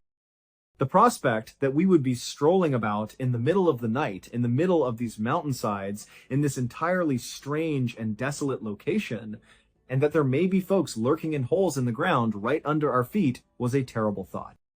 No one we would ever see again in our lives. The fact that it is conceivable for us to stumble upon one by accident or even find our way inside of one is really interesting. In point of fact, it really truly went under my skin. I really genuinely felt it. So, as we were in the briefing, I commented something to one of the guys about how scary the caves were. During our conversation about the scenario, our interpreter, who was of Afghan nationality and worked with the teams, was able to overhear me talking about it. Considering that he was an elderly guy, he had seen everything that had happened. The only thing that showed on his face was a slight smile, and he asked me, "Do you know what's really creepy?" In addition, he tells me about this story. In the year 2002, he claimed that there was a case that involved the Army Green Berets, which was another special operations outfit. He said that this case involved military personnel. The documentation for this case was fairly extensive. They had been carrying out operations in the neighborhood of this location when they came into contact with a cave that was home to a creature of some kind. He stated that they had actually engaged in a struggle with it, a genuine combat, and that they had been fighting it. They were forced to experience the loss of one of their warriors as a consequence of this. The remark that he made was that the news had been known for a little amount of time, but that it was instantly silenced after that. Is classified in it to be buried. During that time, I was under the impression that it was nothing more than a spooky story that was meant to be told to the new guys. I couldn't say that I believed it with all of my heart, despite the fact that I thought it to be interesting. My initial impression was that it may have been a peculiar animal that they had never seen before, or it could have simply been an extremely huge person. Both of these possibilities were very intriguing to me. Given the presence of a rational explanation for it, it is impossible to deny its existence. I did not come across it once more until many years later when I started looking into strange and unexplainable phenomena on my own. I was the one who discovered it. In addition, I found some evidence regarding this matter this time around. The individual who came forward without disclosing his identity was one of the soldiers who were present at the time of the incident. Indeed, he was a participant in the operation that was being discussed. At the time when they saw this thing in Kandahar, he was present and taking part in the confrontation. During the time that I was listening to him tell his experience, the aspect of his testimony that struck me the most was how obviously real it appeared to be. There was not a single instance of sensationalism. It was nothing more than a soldier recalling the events that he had seen firsthand through his own words. I will now proceed to describe the story of that soldier, taking into consideration the information presented here. For the purpose of providing you with the most realistic representation of the events that took place in the mountains of Kandahar in the year 2002, I am going to publish the other witness accounts that provide evidence to support the assertions that I have made. Whether you accept this to be a weird piece of fiction from a war that has been forgotten, or whether you believe it to be a fact, is a decision that is entirely up to you. 2002 was the year that everything started. While they were out on patrol in the Kandahar mountain range in Afghanistan, which is a remote and tough terrain, an entire infantry unit of the army all of a sudden vanished without a trace. At one point in time, they were going about their routine patrol, and the next moment, they were nowhere to be found. All radio communication was immediately terminated at that precise instant. It was during the course of their regular check-ins that they stopped making phone calls. Their command post was completely silent about the situation, and there was no discussion about it. They did not send in a tick, which is the military phrase for troops in contact. To put it another way, if you are a military unit that is out on an operation and you start getting shot at, the very first thing you make sure to do is go on the radio and transmit a tick. However, they did not send in a tick. It will be communicated to your higher command that you are currently involved in a shootout using the notification system. A quick response force is being prepared to implement the deployment of reinforcements, and the planes have been placed on standby in preparation for the deployment. Due to the fact that this has occurred, people are on high alert to provide support for you. It is also common knowledge that units are known to call it in too early, even to the point of being premature at times. This is something that is known to be the case. It is preferable to call it in and not require aid, as opposed to needing assistance and not having called it in. Calling it in would be preferable. When this was taken into consideration, the idea that an entire infantry unit that had been fully trained would suddenly go completely silent without making a single plea for aid and without any type of communication regarding an ambush or a gunfight seemed more than a little bit unusual. This was an extremely unpleasant and unsettling encounter. They were present for a little period of time, and then all of a sudden, there was nothing ongoing. Consequently, after a period of time during which they made frantic radio calls that were not answered, they suddenly disappeared. This occurred immediately after the period of time. This turned out to be a very important occurrence. When a commander is concerned about losing touch with an entire squad or platoon, it is the worst worry that they could possibly have. It was at that moment that the army arrived at the realization that in order to find them, they needed to send in their best. The Army Green Berets, which are their special forces, were given the duty of hunting for this lost regiment and assisting them in locating it. This assignment was assigned to one of their most elite groups. One soldier, a member of that elite Special Forces detachment, who would later only identify himself as Mr. K, came forward to narrate the story of what took place after his team was given the commission to carry out that mission. According to his story, they were briefed, outfitted, and then boarded helicopters. He would only identify himself as Mr. K. He claimed that they were briefed at the beginning of the process. At the time of the final known location of the infantry unit, it was approximately 4 kilometers away from the landing zone, which was situated in the Kandahar mountain range. The Kandahar mountain range was the destination of their flight there. After the helicopters had landed, the passengers exited, and they discovered that they were alone in the middle of the vast mountains that were completely silent. In a methodical fashion, they immediately began their search for the missing person. They were well aware that they had advanced into area that was controlled by the enemy. At any given moment, they are susceptible to being ambushed by an enemy. It is possible that they will unintentionally walk into a gunfight. In addition, as I mentioned earlier, these mountains are filled with cave systems in plenty for exploration. The nature of the work being done was arduous and laborious. They were proceeding in a methodical fashion, taking great care to examine each rock and shadow as they went along. In addition to that, they were searching for any hint that the infantry unit had been missed with great diligence. At that point, it was nothing more than a very deliberate and slow hike over the mountains during the entire journey. Over the course of the first few days, there was not a great deal of activity that took place. Simply put, it was a grueling march from beginning to end. The opposing side's warriors did not come into contact with them at any point during the conflict. They were unable to find even a single trace of the soldiers who had vanished when they searched for them. They simply strolled while carrying hundreds of pounds of equipment along with them, despite the fact that the sun in Afghanistan was extremely hot. The passage of each hour brought about an ever-increasing sense of mystery, which was a source of aggravation in and of itself. They had been looking at the mountainside in front of them when they became aware of a definite track. This occurred when they were in the process of searching for something.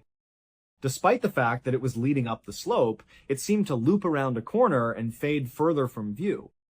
A route that appeared to be taken by goats was observed. The mountain range in question is home to a huge number of goats that are allowed to roam around, and this path appears to be one that has been traveled on quite frequently and has undergone significant development. This was the choice that they ultimately settled on. In the event that they were unable to accomplish anything else, they believed that they might be able to climb to a higher viewpoint. From there, they would be able to look down over the other side of the ridge and see if they could see anything in the valley below. At the beginning of their ascent, the group began their journey by following this goat path that was very little. They started spotting things on the ground virtually as soon as they started climbing, which they continued to do almost immediately after they began climbing. Initially, it is only the minor details that matter. The United States military has provided a variety of small pieces of military weaponry. It was discovered by them that there were components of a radio, such as a whip antenna and a section of the plastic housing that was utilized for the primary device itself.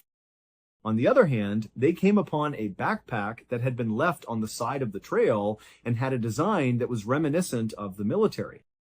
Following that, they started looking for specific pieces of uniforms from the beginning. Cloth that has been ripped or torn. To add insult to injury, they were aware, on the basis of the patches that were sewn onto these pieces of fabric, that they belonged to the infantry unit that had gone missing in action. That was the group in question. It was clear that they were moving in the correct path. As they proceeded down this road of smashed equipment and ripped uniforms, they started to notice something else as they continued to journey up this path. Is a bone. At first, they were unable to determine whether or not the object in question was a human or an animal. Despite this, as they proceeded to climb higher, they started to have more and more observations of it. In the course of their ascent towards this kind of plateau, they came across bones that had been fractured and were scattered all over the path. I cannot stress enough how important it is for you to understand that the Special Forces personnel in question had an incredibly high level of training. A lot of similarities can be found between the Navy SEALs and the Green Berets of the Army. The fact that we are separate units does not change the reality that we are quite comparable to one another in terms of our capabilities and the training that we have received. Additionally, the amount of teaching that you receive will equip you to deal with practically any event that may arise, including one that is as unique as this particular one. The moment when things start to become dangerous, it is as if a switch is flipped in your head. Suddenly, the training you have been receiving starts to take effect, and everyone on the team begins to act as if they are a single organism all working together. It is reasonable to assume that the first thing that came to their minds when they saw this gloomy rout was the possibility that they were about to be ambushed. Each individual who was a part of this military brigade accidentally walked into a trap. In addition, it was highly probable that they were getting closer and closer to the zone of death at this precise moment. As a direct result of this result, their position changed in an instant. As they made their way up the mountain, they did it in a methodical and systematic manner, taking defensive positions everywhere they went. They were engaging in operations that were exceedingly strategic. In preparation for the possibility that they would come into touch with one another at any time, they had their weapons out and were aiming at the leading edge of the corridor. At what seemed like an interminable amount of time, they arrived at the highest point of the path, which led to a plateau. There was a section that was flat and resembled a shelf that was located on the slope of the steep mountain. In addition to the already existing damage, additional apparatus was scattered over this level area. A further number of uniforms are in a worn-out state. In addition, there are many bones that are present. The entrances of a number of caves that were rather large were carved into the rock face of the mountain, and they were located just in front of them. In the immediate vicinity of these caverns, it seemed as though the entire region was being utilized as a staging ground. The gang began their journey towards the cave entrances with the utmost caution as they made their way near them. Furthermore, they came to the knowledge that although the openings were large enough for a human to walk inside them, there was a sharp drop-off just inside. This was a significant realization for them. Even though they had not even come near to the apertures, this was the situation that they found themselves in. After entering the chamber and taking a few steps, the floor would disappear into the darkness. This would be achievable if the room was entered. One of the guys looked down from the top of one of the containers, but he was unable to see the bottom of the container or the container itself. It went down in a straight path without any deviation. After some consideration, they came to the realization that their attempt to penetrate the structure was simply too dangerous. In this particular spot, it was clear that a terrible occurrence had taken place. A number of American citizens lost their life. Each and every one of their movements was accompanied by evidence. Since this was the case, the head of the group decided to make a phone call. They intended to retire from the cave's immediate entrance, which they refer to as the fatal funnel, and take up defensive positions in which they could keep an eye on all of the cave entrances at the same time. Therefore, the commander of the squad started giving instructions to his men to retreat in order to get out of the line of fire that was coming from any of the caves. This was done in order to protect himself from the enemy. In his testimony, Mr. K, the soldier who related this story, indicated that he was peering at one of the cave entrances at the time that something similar was taking place. And for a fraction of a second, he had a glimpse of a flash of movement that was taking place deep within the darkness. Since he was so preoccupied with other things, he was unable to understand it or respond to it, despite the fact that he was aware of it, owing to the fact that at precisely the same time, a spear emerged from within the cave after having been concealed there for some time. There was no such thing as a javelin of a small size. He referred to it as a big lance, and he described it as something that is reminiscent of a war that took place in the past. In addition to that, it flew into the air and went straight through one of his colleagues without any hesitation. It is Dan, a soldier, a member of the military. An instant later, Dan did not make it through. Not a single member of the team was absent. Everyone was present when the spear struck Dan, but they were unable to identify the person or thing that had thrown it. They were essentially in a state of disbelief for a short amount of time, holding their weapons up and seeking to absorb what was going on around them. Subsequently, a guy emerged from the cave in which they were trapped. According to the story, that Mr. Kay has presented, however, it is clear that he was not a usual sort of man. The individual's perspective indicated that he stood anywhere between 12 and 15 feet tall.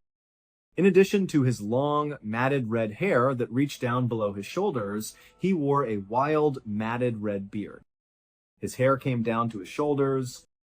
Upon emerging from the cave in a charging fashion, he uttered this primal, wailing war cry. He was announcing his intention to fight. It seemed as though he was wearing garments that were made of animal skins, at least from the external aspect. When he appeared, he had the appearance of an elderly and dirty man.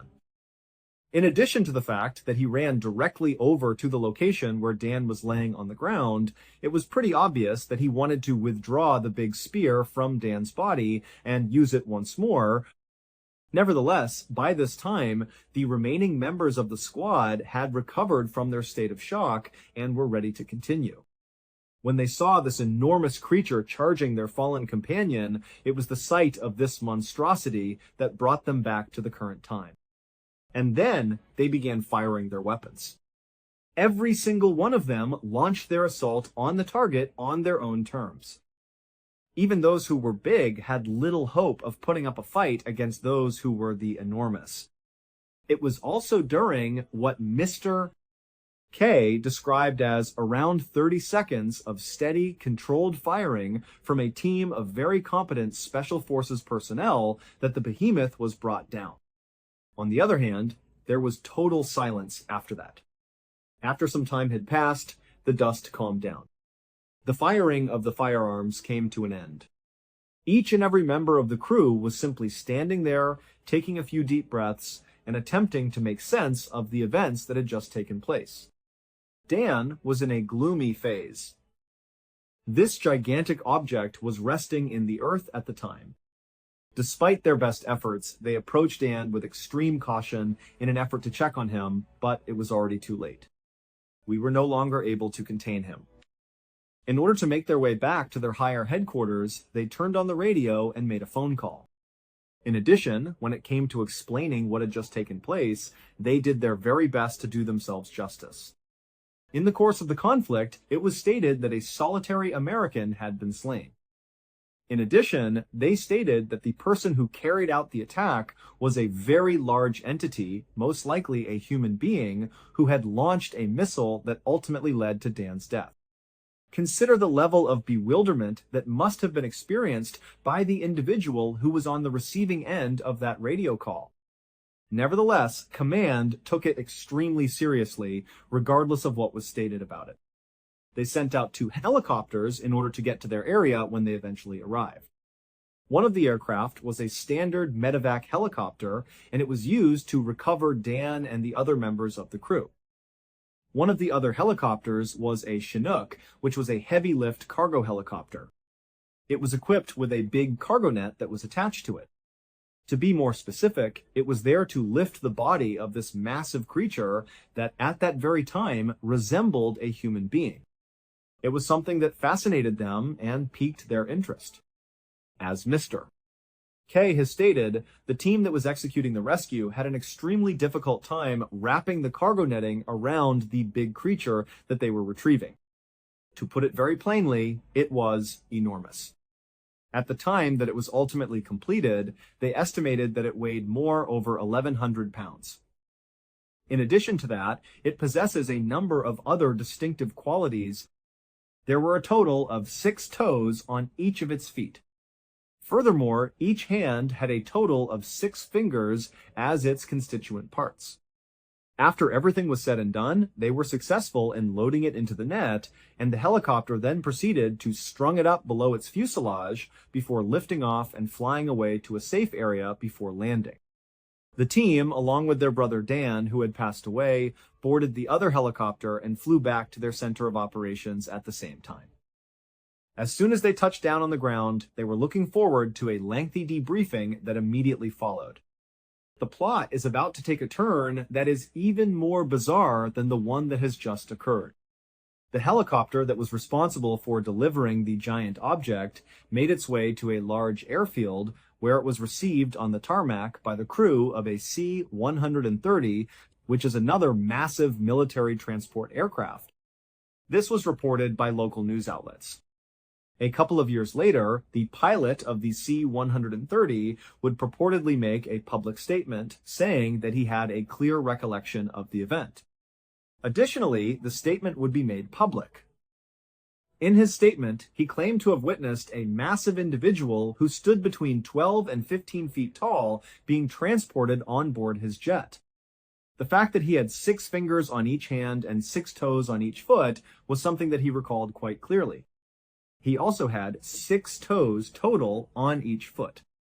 Despite the fact that his statement was later legally redacted and the entire incident was classified as top secret, he would continue to maintain his claim that he was present at the event in issue. Meanwhile, Mr. K and his team were making their way back to their base in order to receive a debriefing while everything was going on. The military requires you to provide a detailed after-action report following every operation in which you will be participating. This is a standard practice that is followed by the military. You go out, you finish the mission, you come back, and you write down everything that happened by going through each step in detail from beginning to end. After much deliberation, Mr. K and his co-workers arrived to the conclusion that they ought to simply be completely truthful. All of the things that they saw were documented in their journal. They went into considerable detail about the monster in their description, including its height, its red hair, the 6 fingers on each hand, and the 6 toes on each foot. They also mentioned that the creature had 6 faces. They went into detail about the entire horrible sequence of events, including how it came from the cave, how it hurled the spear that hit Dan, and how it threw the spear. All of the information was documented and submitted by them in written form. Following the passage of some time, the leadership of the organization came back to them with the report, including the information. Rewriting this is something that they suggested you do, and you should do it. This is not something that we are going to ever agree with. According to Mr. K, in the end, they were forced to take on the responsibility of rewriting the entire report despite their best efforts. In the new version, it was presented as if it were a typical mountain engagement, which was a very misleading representation. In this scenario, you are engaged in a typical conflict with an adversary who is battling against you. The fact that there was a large was not disclosed at any point. It is not mentioned that there is a spear. The reality of what had happened was completely wiped, and in its place was a fiction that was not only controlled, but also made to sound reasonable.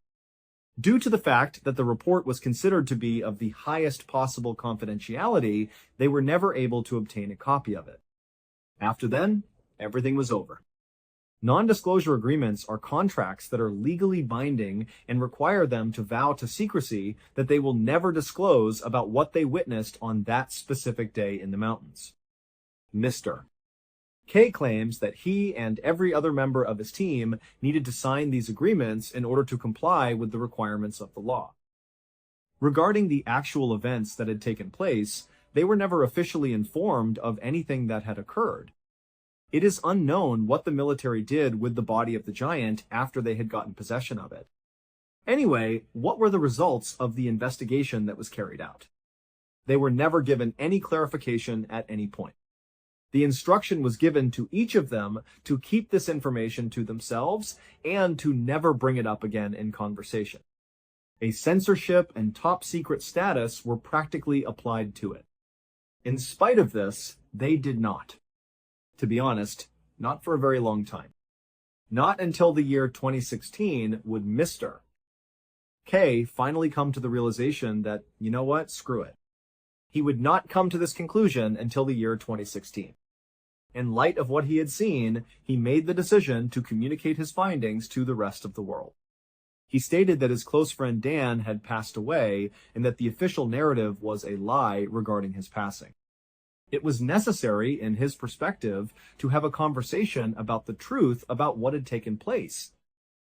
This is the reason why we have this extraordinarily detailed record of this mission, which featured a group of highly trained members of the United States Special Forces coming into contact with a creature that has become known as the Giant of Kandahar. When it comes to this story, I am not fully certain of how I feel about it. Upon initial inspection, it seems to be something that might be seen in a book that is considered to be fanciful. On the other hand, the facts are exceedingly exact, and they stem from a trusted source, which turned out to be a member of the Special Forces. In addition, I am of the opinion that if there were any region left in the globe that was capable of concealing something resembling a giant from the prying eyes of the current human population, it would be the enormous mountains of Afghanistan, which are located in a remote location and have been around for a very long time. Because I am of the opinion that this is the only location in the entire planet that possesses the capability to do so. I am saying this. To put it another way, there were times while I was out there roaming around that I had the feeling that I was standing on a universe that was completely different from the one I was on. The landscape is so alien that it seems foreign to the human eye. What we do know for definite is that there was a single American soldier called Dan who was killed by something in the highlands of Kandahar. This is the only thing we know for certain. Regarding this particular matter, we are already cognizant of it. Additionally, you have his own buddies, who are regarded as being among the best warriors in the world, who assert that this is what transpired. You have a variety of witness testimony that backs up your assertions, ranging from the testimony of the crew to that of the pilot of the Civil Air Patrol aircraft. However, throughout the course of time, the government has redacted and categorized almost all of it as restricted information or labeled it as restricted information. The consequence of this is that we do not have a comprehensive comprehension of the events that took place in the remote region. The majority of us, who are considered to be commoners, are at the absolute least oblivious of what actually went place. Consequently, I would be quite interested in hearing your perspectives on the matter. Have you come to the conclusion that this is a true incident that has been covered up, and that it actually took place? On the other hand, do you think that it was a tale that was twisted over the course of time, or that it was a scam of some kind? I want to express my gratitude for your presence here today. If you watched the program that was broadcast today, I would appreciate it if you could share your ideas with me in the comments area. Also, bear in mind that we have a whole playlist of episodes of true crime waiting for you to watch in one sitting right now. You may watch all of these episodes in one sitting till the next time we meet again. What's going on? A man went into the Wyoming wilderness to do something he had done many times before. Go hunting. But within a matter of hours, something would happen out there that still cannot be fully explained today. A rifle would fire, but the bullet would behave in a way that defies physics. The man would black out, and when he came back, nothing would ever fully make sense again. What he later described would become one of the most disturbing and controversial unexplained cases ever recorded in the American wilderness. On the afternoon of the 25th of October 1974, a 41-year-old man named Carl Higdon pointed his work truck towards the vast expanse of the Medicine Bow National Forest in southern Wyoming. Carl worked on an oil rig, a tough job for a tough man, and he'd managed to get off a little early that day. His plan was simple and one he cherished: to go elk hunting. He wasn't just going anywhere, though. He'd heard whispers from other hunters about a specific spot, a place called McMarty Canyon, where the elk were said to be plentiful. As the truck ate up the miles on the paved road, Carl felt the tension from the work week just melt away. He looked out at the endless evergreen trees, the distant mountains capped with early season snow, and a deep sense of calm settled over him. This was his element. Carl was a true outdoorsman, the kind of person who felt more at home in the quiet of the wilderness than anywhere else. For him, solitude wasn't something to be avoided, it was something to be embraced. For a little while, he was just a man and the wilderness, driving along, enjoying the peace. Eventually, the smooth pavement ended. The road gave way to a long, rocky trail that snaked its way deeper into the forest. Now, this truck wasn't his. It belonged to his company, and the last thing he wanted was to damage it trying to navigate this rough terrain. So he made a practical decision. He pulled over to the side of the trail, shut off the engine, and got out. He gathered his rifle and his gear, locked up the truck, and started the rest of the journey on foot. The hike wasn't easy. The trail was not only covered in loose rocks that made every step a careful one, but it was also a steady uphill climb. It didn't take long for Carl to feel the strain. He started having trouble catching his breath.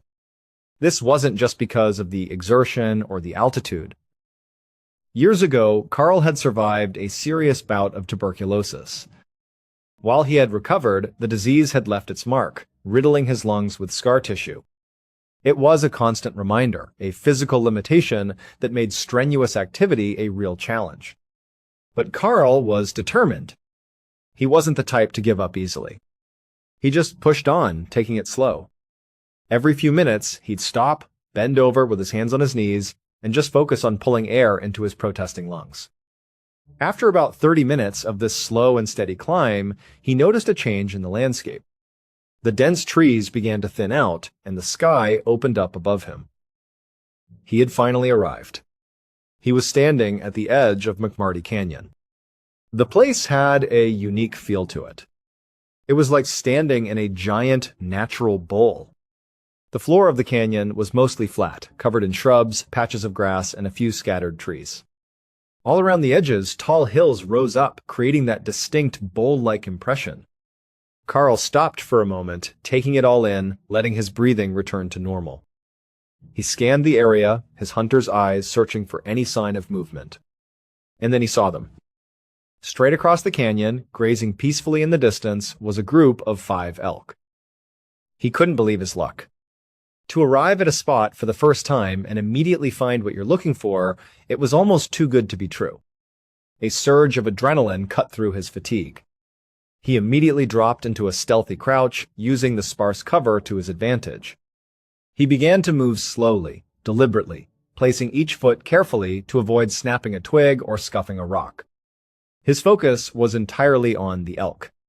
When he finally felt he was within a reasonable shooting distance, he stopped. He slowly raised his rifle, the familiar weight of it a comfort in his hands. He settled the stock against his shoulder, brought his eye to the scope, and took aim at the largest elk in the group. He controlled his breathing, just like he'd done 1,000 times before. He let out half a breath and held it, his finger gently squeezing the trigger. And then he pulled it. But nothing happened. There was no deafening crack of the rifle, no powerful kick against his shoulder. There was just silence. It was as if the gun hadn't fired at all.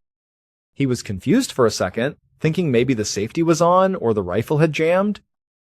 But then he saw something that completely defied all logic, something that his mind simply could not process.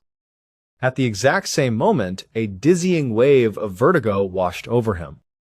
The entire world seemed to tilt on its axis. He felt himself falling, a strange, weightless sensation, and then everything went black. The next thing Carl was aware of was a violent shaking. Someone was shaking him back and forth, trying to rouse him. His eyes fluttered open, blinking against a darkness he didn't recognize. A pounding headache throbbed behind his eyes, and a thick fog of confusion clouded his thoughts. He realized he was sitting upright, but he wasn't on the ground in the canyon. He was back in the driver's seat of his work truck. He looked out the windows, but the surroundings were all wrong. This wasn't where he had parked. The trees were different, the ground was different. The shaking started again, more insistent this time, and a voice cut through the darkness, saying his name. He looked up and could make out the silhouettes of 2 men standing outside his open door. He didn't know them. They were trying to ask him questions to find out what was going on, but when Carl tried to answer, his mouth felt strange and numb. The words that came out were a jumbled, garbled mess. He couldn't form a coherent sentence. The 2 men exchanged a look, clearly realizing they weren't going to get any answers from him in this state. They gave up trying to talk to him, and instead, they carefully lifted him out of the truck. He felt their arms supporting him as they carried him over to their own vehicle. Through the haze, he heard one of them mention a hospital.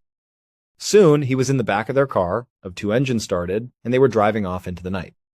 And once again, Carl's world faded to black. About 30 minutes later, just around midnight on October 26th, Carl's wife, Marjorie, burst through the door of a hospital room at the Carbon County Memorial Hospital. The sterile smell and the quiet beeping of machines filled the air. And there, in the bed, was Carl. He was hooked up to an IV, with various monitors tracking his vitals. A nurse stood beside him, checking his chart. Marjorie saw that his eyes were open, but they had a distant, unfocused look to them. He was staring at the ceiling, but it was clear he wasn't really seeing it. As Marjorie stood there, frozen in the doorway, trying to process the scene, the nurse noticed her. The nurse gestured towards Marjorie and then turned to Carl. She asked him a simple question, "Do you know who this is?" Carl slowly turned his head and looked directly at his wife. But there was no recognition in his eyes, no flicker of familiarity. He just stared blankly at her for a long moment, then slowly shook his head and said, "No." Earlier that evening, Marjorie had been at home, growing more and more anxious. Carl was usually so reliable. When he said he'd be home by a certain time, he was home. But the hours had ticked by, and there was still no sign of him. Her worry eventually got the best of her, and she called the sheriff's department. She explained that her husband had gone hunting in McMarty Canyon and was long overdue. She asked if they could just send someone out to check on him. So, 2 deputies had driven out into the national forest.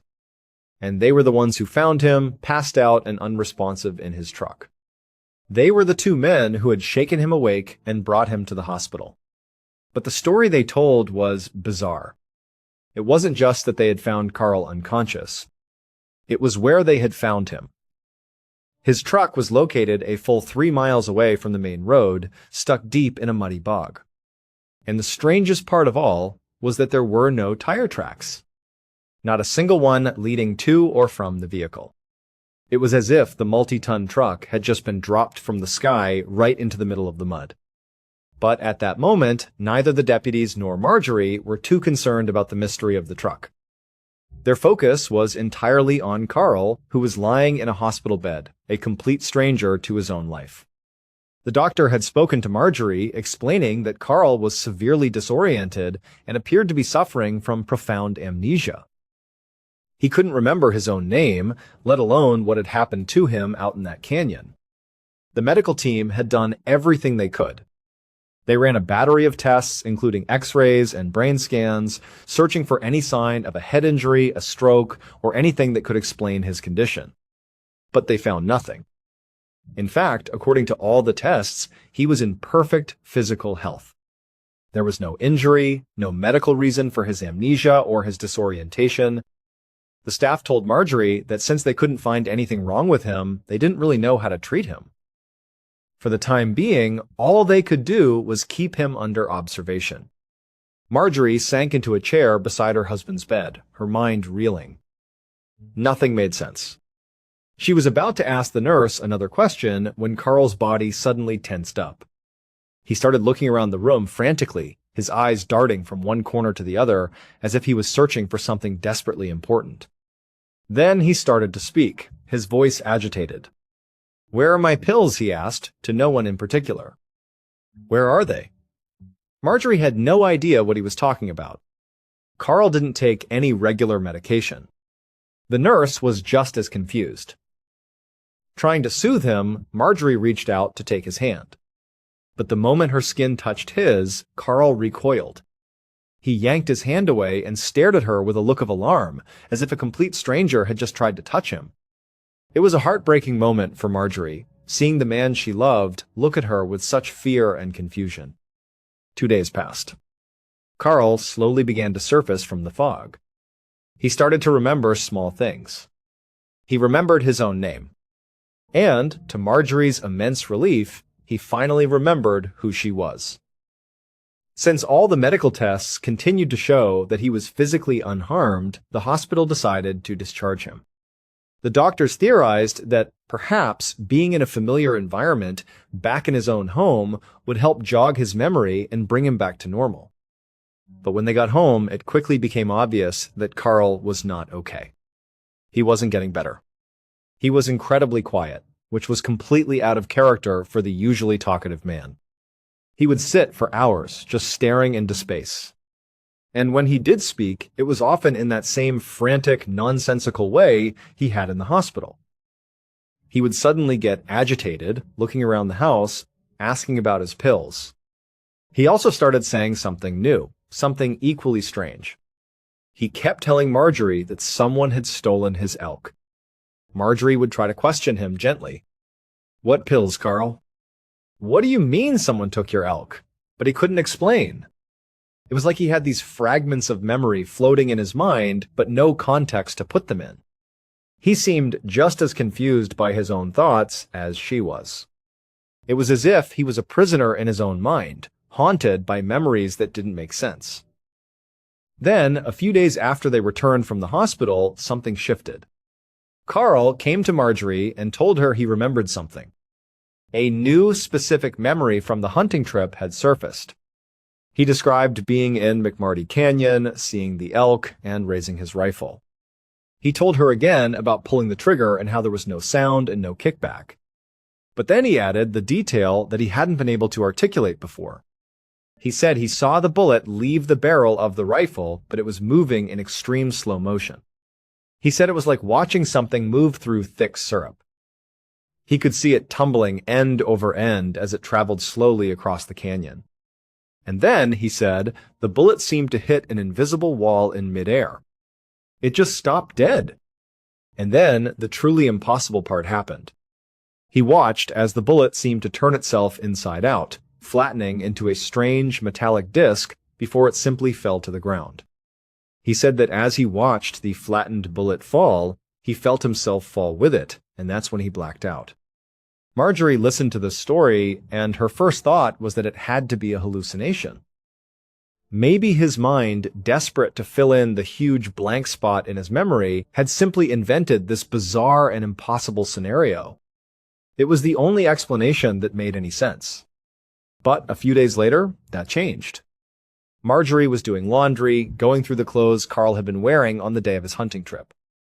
As she checked the pockets of his jacket before putting it in the wash, her fingers closed around something small, hard, and metallic. She pulled it out and looked at it in her palm. It was a round, flat, metal disc. At first, she had no idea what it could be. But then, her husband's strange story echoed in her mind, the bullet that flipped inside out and flattened. She stared at the object in her hand, a cold chill running down her spine. It looked exactly like a bullet that had somehow been turned inside out and pressed completely flat. She couldn't believe it. This discovery changed everything for Marjorie. She was now convinced that something truly extraordinary had happened to her husband in that canyon. It wasn't a fall or a medical episode. It was something else. Determined to find answers, she and Carl ended up in the office of a man named Dr. Leo Sprinkle, a psychology professor at the University of Wisconsin. Dr. Sprinkle was not a typical psychologist. He was a firm believer in the power of hypnosis, specifically its ability to help people access repressed memories. He believed that traumatic events could be locked away in the mind, and hypnosis was the key to unlocking them. This was exactly what Carl and Marjorie believed had happened to Carl. The memory was in there somewhere. They just needed help finding it. In the professor's quiet office, Marjorie sat on a couch, watching intently as Dr. Sprinkle began the session. He instructed Carl to close his eyes, to let his head hang down towards his chest, and to focus only on the sound of his own breathing. In and out. In and out. After several minutes, Dr. Sprinkle told Carl to slowly lift his head. Carl did, but his eyes remained closed. He was in a deep state of hypnosis. Then Dr. Sprinkle asked the question. Carl, I want you to tell me what happened on October 25th when you went hunting in McMarty Canyon. With his eyes still shut, Carl began to speak. His voice was steady and clear, and he began to tell a story so incredible that it left both Marjorie and Dr. Sprinkle completely speechless. Under hypnosis, Carl recounted the events just as he had remembered them before, but this time he didn't stop when he blacked out. He said that after he watched the bullet flatten and fall, he too fell to the ground. But he was only unconscious for a moment. When he opened his eyes, he was still lying in the grass, but he was no longer alone. Standing over him was a tall, dark figure. It was wearing a tight-fitting one-piece suit, like a scuba diver's wetsuit. He said the figure was shaped like a human, but it wasn't human. Its skin was a pale yellowish color. It had very small eyes, no visible ears, and its mouth was just a thin slit with no lips. Protruding from its forehead were two antennae. One of its arms ended in a flat stump, but the other had a strange attachment at the end, something that looked almost like a power drill. Then the creature looked down at him, and in perfect, unaccented English, it asked, "How are you?" Carl said he was so shocked to hear it speak that he just automatically replied, "Pretty good." The being seemed to accept this answer. It told Carl that its name was also One, and that it came from a planet that was 163,000 light-years from Earth. It assured Carl that it had no intention of harming him. In fact, it said it wanted to help him. Then, using its arm with the drill-like attachment, Also One reached into a pocket on its suit and pulled out a small packet. Inside were 4 pills. It told Carl that these pills would heal him. It offered one to Carl, and for some reason he couldn't explain, Carl felt no fear. He simply took the pill and swallowed it. After he'd taken it, Also One asked him if he wanted to go for a ride. And Carl, still in a state of strange calm, just said, "Sure." Also, One helped Carl to his feet. As soon as he was standing, Carl saw a vehicle nearby that he hadn't noticed before. It was shaped like a perfect cube. In the next instant, without walking or moving, Carl said he was suddenly inside the vehicle. Also One was there with him, along with 2 other similar-looking beings. And, to his astonishment, so were the 5 elk he had been hunting. They were in a separate compartment behind a clear wall, like a transparent pen. Carl was sitting in a chair, as were the 3 beings. He then felt a powerful force press him back into his seat, the feeling of incredible acceleration. But less than a minute later, the vehicle came to a sudden stop. Also, Oyen turned to him and said, "We're home." The next thing he knew, he was standing outside the vehicle. The air was frigid and the sky was a deep, starless black. The landscape was utterly alien. It was rocky and desolate, with no trees, no grass, no sign of any life at all. In the distance, he saw a single, massive tower, a metallic structure that reminded him of the Seattle Space Needle. A light at the top of it was so intensely bright that it hurt his eyes to look at. Also, One led Carl, the other 2 beings, and the elk towards a door at the base of the tower. The door slid open silently, revealing not a room, but a space that looked like the inside of a large elevator. The entire group stepped inside, and they began to ascend. When the elevator stopped and the doors opened again, they were in a small, windowless room with metallic walls. On the floor were several raised platforms. Also, One directed the elk onto one of the platforms and then told Carl to stand on another one. Carl did as he was told. As soon as he was in place, a complex-looking device emerged from one of the walls. It began to move around him, starting at his head and working its way down to his feet, scanning him. He was vaguely aware that the elk were being scanned in the same way. When the process was finished, the device made a soft beeping sound and retracted back into the wall. Also One looked over at Carl and said, "The elk are what we needed, but you're not. We're going to take you back to Earth now." And just like that, Carl said the next thing he knew, he was back in his work truck. The world was dark, and he was being shaken awake by the 2 sheriff's deputies. Back in Dr. Sprinkle's office, Carl finished his story. "Doctor." Sprinkle snapped his fingers, and Carl's eyes opened. The hypnosis was over. He looked around, a bit dazed, as if waking from a long dream. The three of them sat in complete silence, the air thick with the weight of Carl's unbelievable tale. As wild as it sounded, there were several undeniable physical facts about Carl's case that, up until that point, had been completely unexplainable. And the story he told under hypnosis, as impossible as it seemed, accounted for every single one of them. First, there was the matter of the truck. It was found 3 miles from where he parked it, stuck in a bog with no tire tracks. Investigators had been stumped. There was no conventional way for that vehicle to have gotten there. But if it had been transported, as Carl's story suggested, that would explain its impossible location. Second, there was the bullet. When Marjorie had a ballistics expert examine the flattened metal disc, they were baffled. They said there was no known force on Earth, no type of impact or pressure that could cause a bullet to deform in that specific way, to be essentially turned inside out. It defied the laws of physics as we know them. And the third, and perhaps most compelling piece of evidence, was found in Carl's own body. When the doctors at the hospital took x-rays of his chest, they found something medically impossible. For decades, Carl's lungs had been covered in thick scar tissue from his battle with tuberculosis. Those scars were on all his previous medical records. But on the new x-rays, they were gone. Completely vanished. The doctors had no explanation. It was as if his lungs had been miraculously healed. The story of also one giving him a pill that would heal him suddenly took on a chilling new significance. For decades, skeptics and researchers have picked apart Carl Higdon's story, trying to find a logical explanation for what happened that day. But no one ever has. No one has ever been able to offer a better explanation for the relocated truck, the physically impossible bullet, and the miraculous healing of his lungs.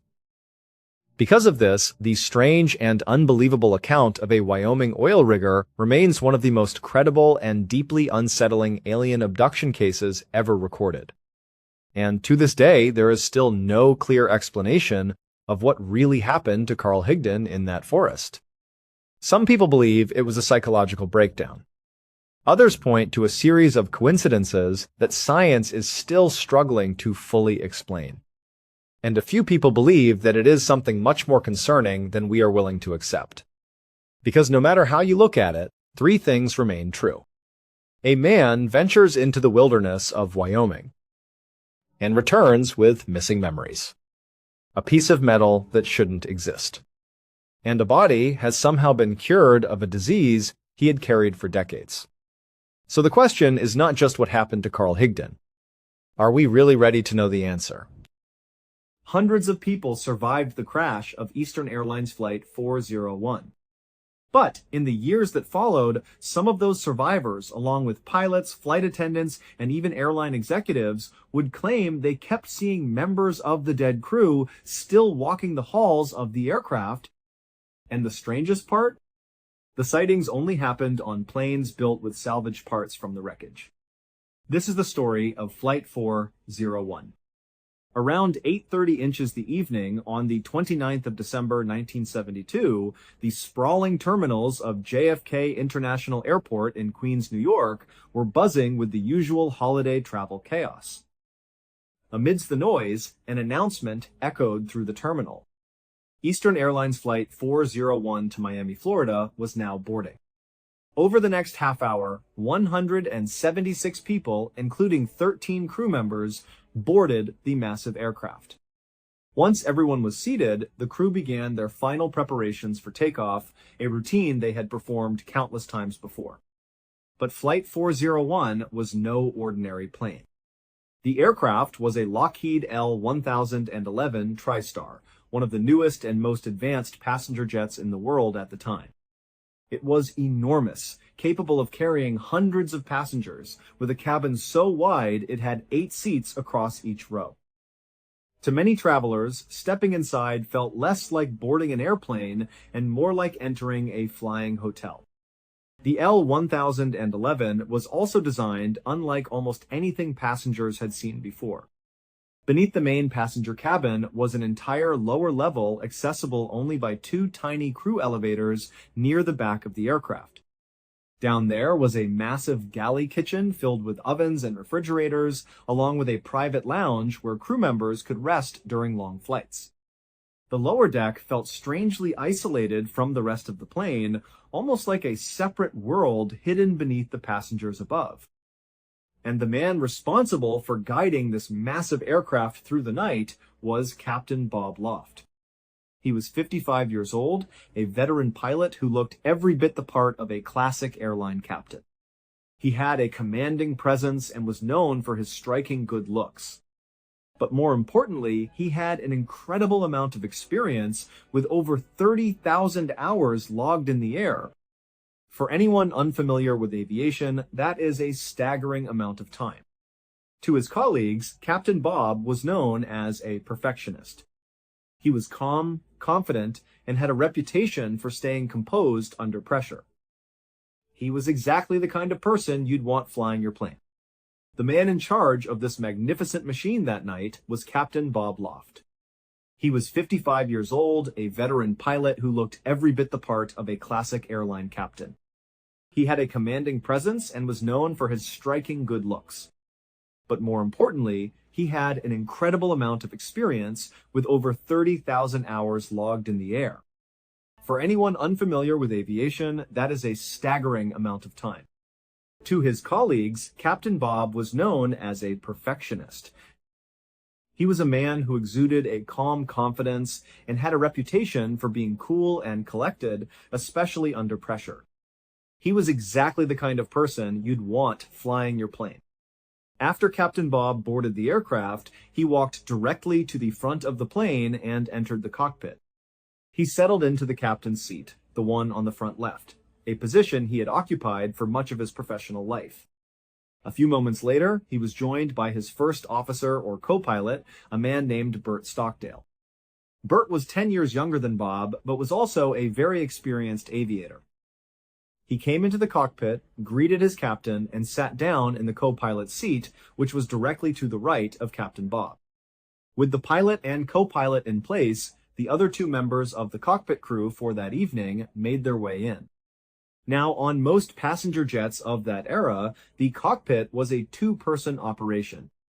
But the L-1011 was so large and complex that it required a four-person crew up front. One of these men was the 51-year-old flight engineer, Don Repo. Don was a big man, physically imposing, but his personality was the complete opposite.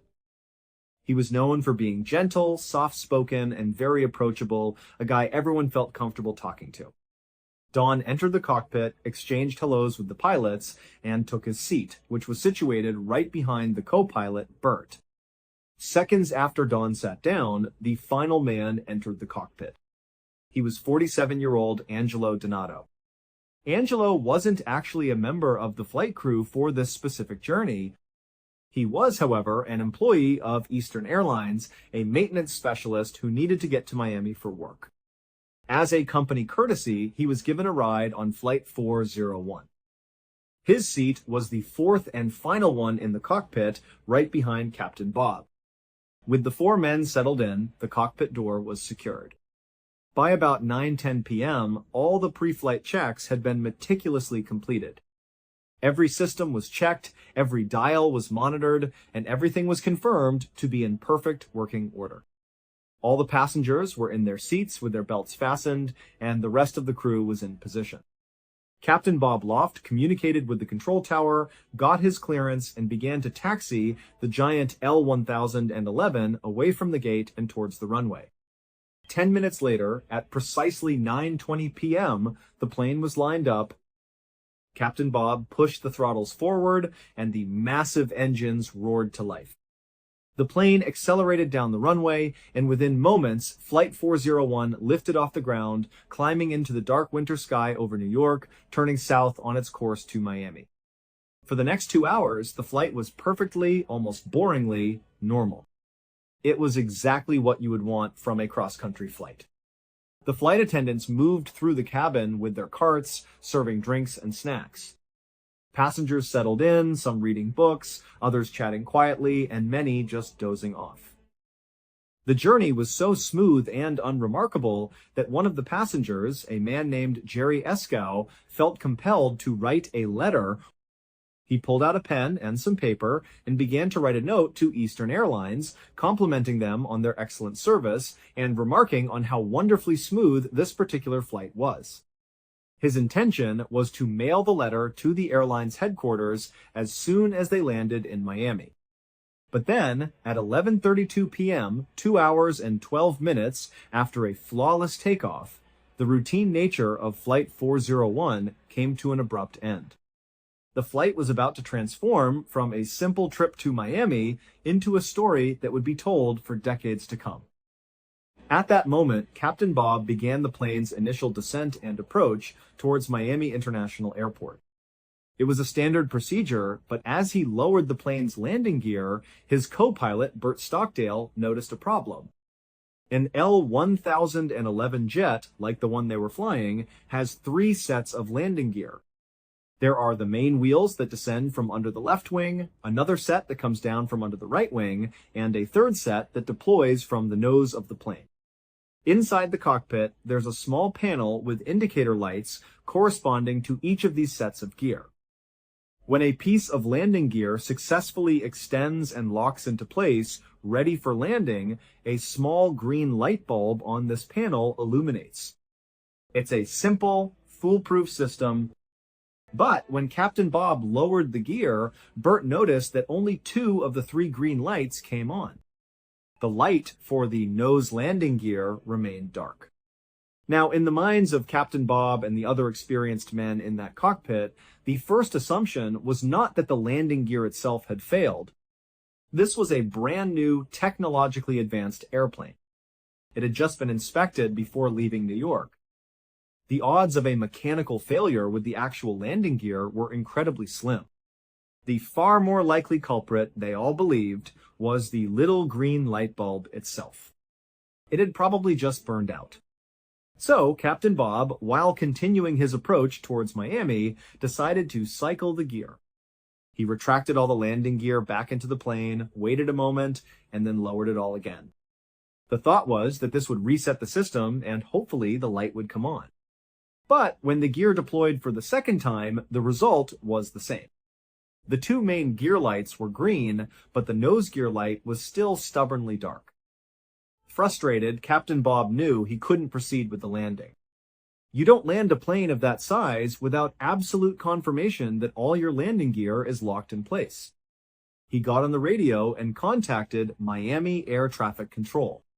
He calmly explained the situation, telling them that he had an issue with his landing gear indicator and couldn't confirm that it was safe to land. He requested permission to break off his approach and circle around for a while to give them time to figure it out. The air traffic controller in Miami acknowledged Captain Bob's message. He directed the captain to fly west, out over the nearby Everglades, a massive and unpopulated wetlands area in southern Florida. The controller told him to hold a circling pattern out there, away from the other air traffic, until they had sorted out their problem. And so, Flight 401 veered away from the bright lights of Miami and headed out over the pitch-black darkness of the Everglades. Once they were in their designated holding pattern, Captain Bob and his co-pilot set the plane to autopilot.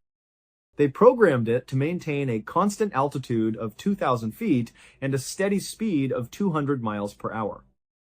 With the plane flying itself, the crew could now focus their full attention on the real problem, that pesky little light bulb. Once the autopilot was engaged, Captain Bob and his co-pilot Bert began to physically troubleshoot the nose gear indicator light. They were still convinced the problem was the bulb, not the gear. Their first attempt was simple. They just started pressing on the light, hoping a loose connection was the issue. When that didn't work, they tried twisting the bulb assembly in its socket. That didn't work either. Growing more annoyed, they decided to pull the light bulb completely out of the panel. They managed to get it out, and Bob blew on it, as if trying to clear away some unseen dust or grime. Then they tried to jam it back into the panel, but in their haste, not only did the light not come on, they realized they had put it back in sideways. It was now wedged in the panel at an odd angle, and they couldn't get it back out. Now they had a new problem. The light definitely wasn't going to come on, and they still needed to find a way to visually confirm that the nose landing gear was down. At this point, Captain Bob's frustration was boiling over. He turned around in his seat and looked at Don Repo, the flight engineer, who was sitting right behind the co-pilot. He told Don to go down into the hellhole and take a direct look at the front landing gear himself. The hellhole, as it was called, was a small maintenance space located directly beneath the cockpit floor. Access was through a trap door in the center of the cockpit.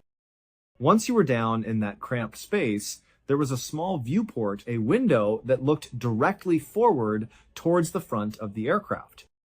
From there, you could get a clear, unobstructed view of the nose landing gear assembly and see with your own eyes if it was down and locked. And so, Don Repo unbuckled his seatbelt, got out of his seat, lifted open the hellhole's trap door, and began to make his way down into the compartment below. Meanwhile, 2,000 feet below the troubled flight, a 43-year-old man named Robert Maris was out in the Everglades with a friend. They were on Robert's airboat, gliding through the dark waters looking for frogs. An airboat is a unique vessel, a flat-bottomed boat propelled by a giant fan on the back. They're perfect for the Everglades, where the water can be incredibly shallow, sometimes only a few inches deep. For these two men, the world around them was one of absolute, total blackness.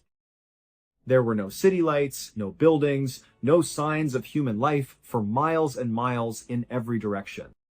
The only light they had was the one from Robert's headlamp.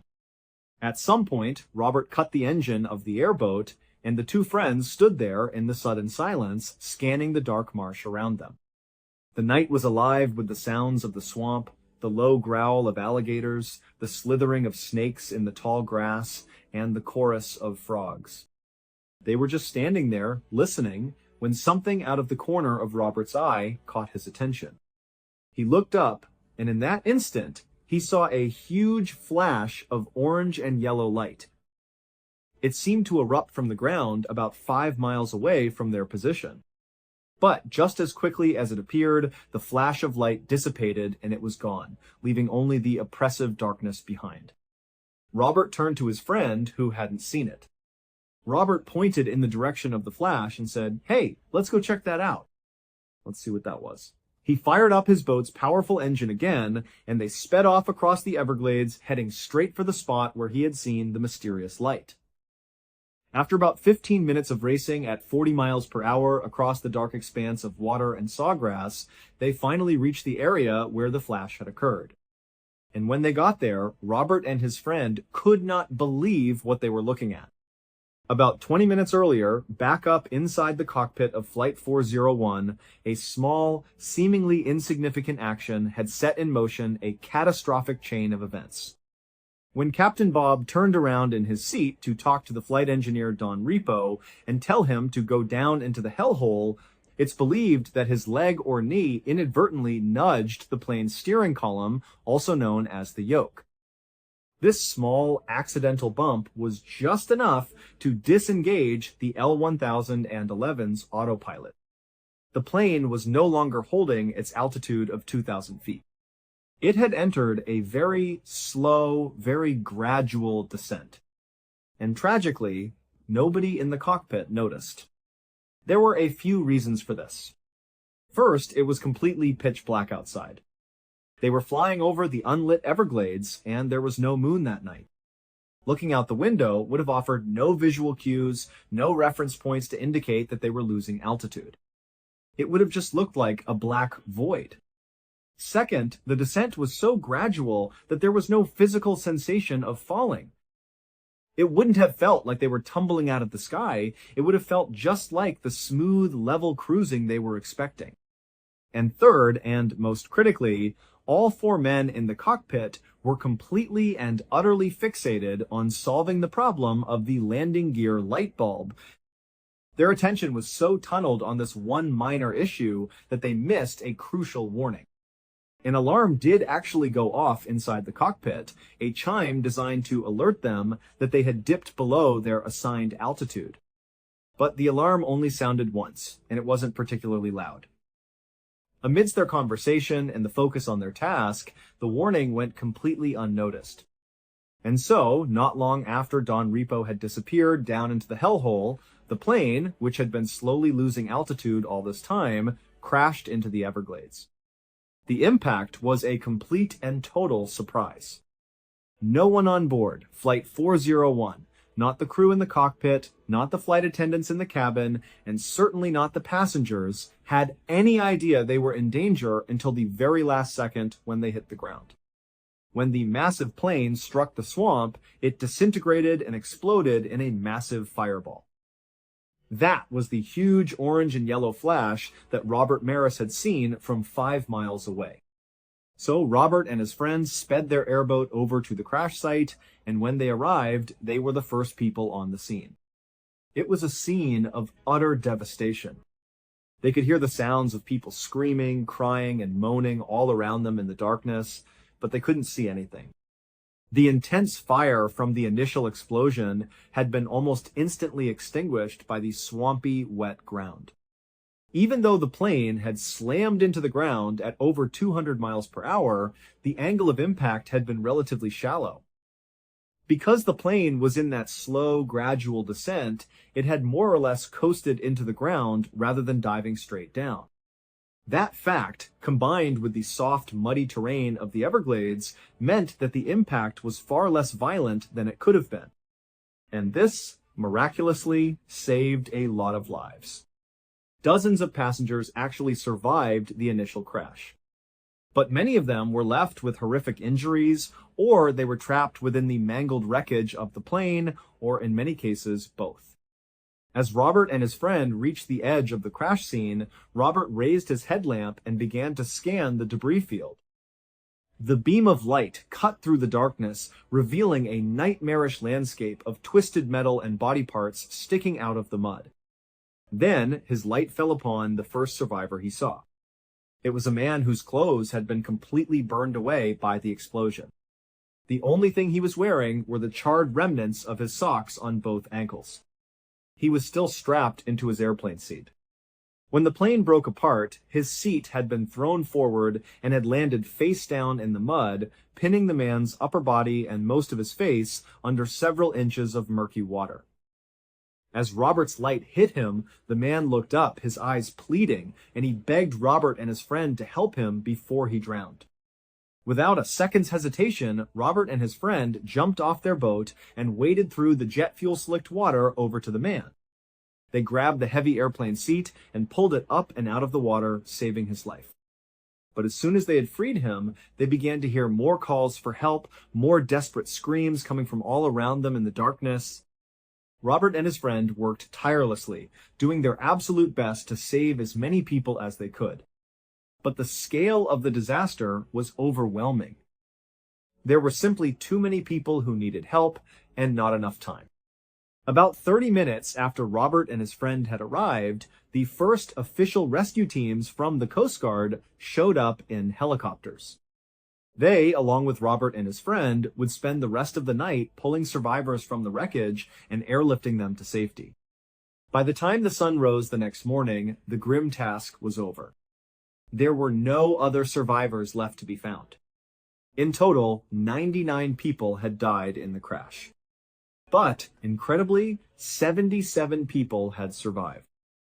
Among the dead were the men in the cockpit, Captain Bob Loft, his co-pilot Bert Stockdale, and the flight engineer Don Repo, who had gone down into the hellhole to check the landing gear.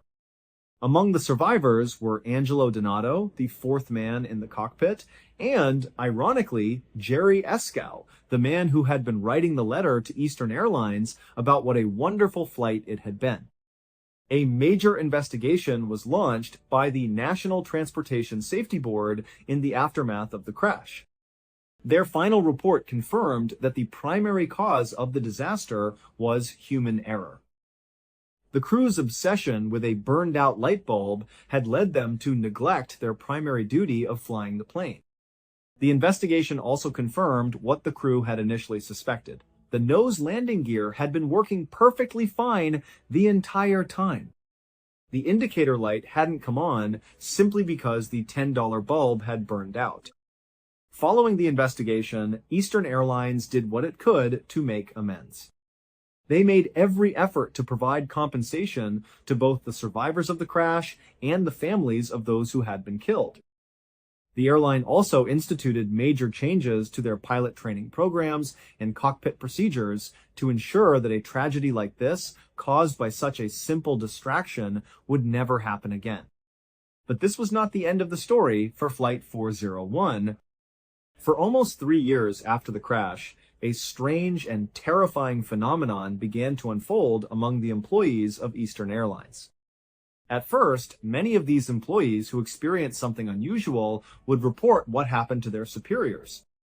But it became clear very early on that Eastern Airlines did not want anyone talking about these incidents. Whenever an employee came forward with one of these strange reports, they were often met with skepticism and ridicule. Some were told to see a psychiatrist, and others were simply fired. However, despite this intense pressure from the airline for its employees to remain silent, there were still some very brave people who had first-hand experiences with this phenomenon who refused to be quiet. They still came forward and told their stories to journalists and authors, but they did so anonymously to protect their careers. What follows are two of the most chilling accounts from those employees. It's important to note that the names used in these stories have been changed. In March of 1973, just 3 months after Flight 401 had crashed in the Everglades, an Eastern Airlines flight attendant named Jenny was assigned to a flight from New York to Fort Lauderdale, Florida. Working alongside her on this flight was her close friend and fellow flight attendant, a woman named Denise. Neither of these women had been on Flight 401 when it went down. The plane they were assigned to for their flight to Florida was designated as aircraft number 318 by Eastern Airlines. It was an L-1011 TriStar, the same model as Flight 401. In fact, plane number 318 had more in common with Flight 401 than just its model number. It actually had some of the original parts from the crashed plane installed on it. It turned out that during the lengthy investigation of the crash, investigators had recovered numerous parts from the wreckage of Flight 401 that were still in surprisingly good condition. After these parts were rigorously tested and certified to be fully functional, they were salvaged and installed on other L-1011 jets in the Eastern Airlines fleet. Now, at the time, this was not considered an unusual or inappropriate practice. These parts were incredibly expensive, they were in perfect working order, and they had played no role in causing the crash of Flight 401. So, from the airline's perspective, it was a perfectly logical and cost-effective thing to do. So, Jenny and Denise, along with the rest of the flight crew, boarded plane number 318 for their flight to Florida. After takeoff, the flight attendants began their routine of preparing and serving food and drinks to the nearly 200 passengers on board. It was a long and involved process on a plane of that size. The flight attendants had a system to divide the work. Some of them would stay on the main upper level of the plane, moving through the cabin to take orders from all the passengers. The other flight attendants would be down on the lower level in the large galley kitchen, preparing all the food and drinks to be sent up. At some point during the service, Denise, who was working on the main level taking orders, found herself with a moment of downtime.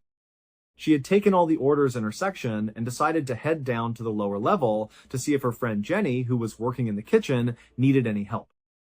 But, in a strange twist of timing, just as Denise was getting into one of these small elevators at the back of the plane to go down, Jenny, who was on the lower level, also found herself with nothing to do.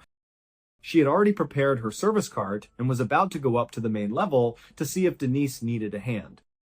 Jenny got into the other elevator and started going up. The two women, in their separate elevator cars, literally passed each other between the two decks, completely unaware of each other's presence. When Jenny arrived on the main level, she got off the elevator, walked down the aisle, and started asking the other flight attendants if they had seen Denise. They told her, "Oh, you just missed her. She went down to the kitchen to see you just a minute ago." So, after a couple of minutes of confirming Denise wasn't on the upper deck, Jenny decided to go back down to the lower level to find her. Now, to understand what happens next, you need to picture the layout of that lower level.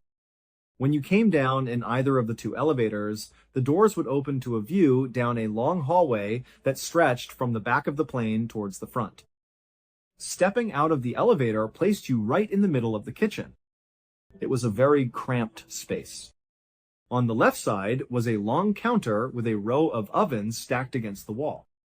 On the right side was a row of cabinets and cupboards for storage. If you were to walk straight from the kitchen towards the front of the plane, you would come to a wall that separated the kitchen from the crew lounge. On this wall, slightly off to the right, was a door that led into the lounge. So, if you were standing in the kitchen looking towards the front, you couldn't really see into the lounge area because of the door's position. You'd have to physically walk over to the doorway and poke your head through to get a full view of the lounge, which was just a small room with a few sofas and chairs. So, Jenny got back in the elevator and made her way back down to the lower level, still looking for Denise. When the elevator doors opened, she stepped out into the kitchen. Denise was not there. The kitchen was completely empty. The door leading into the lounge area was closed. But the moment Jenny stepped off that elevator, she was overcome with a powerful and undeniable feeling that Denise was definitely down there with her, somewhere on that lower level, probably in the lounge. She felt so certain of this that she didn't even bother to call out Denise's name or walk over to the lounge door to check. Instead, feeling confident Denise would emerge eventually, Jenny just turned to her left, went over to the ovens, and began preparing food trays for the attendants upstairs. As she was arranging the plates, Jenny would periodically glance over at the closed door to the lounge. She kept expecting it to open at any moment and for Denise to walk out. But after a couple of minutes passed, the door remained shut. Jenny started to think to herself, I'm making a fair amount of noise over here. If someone was in the lounge, surely they would have come out by now to see who it was. And because that intense feeling of not being alone down there persisted, a new thought entered her mind. Wait a minute. Is Denise playing a joke on me? Is she hiding in the lounge or maybe in one of these cabinets waiting to jump out and scare me?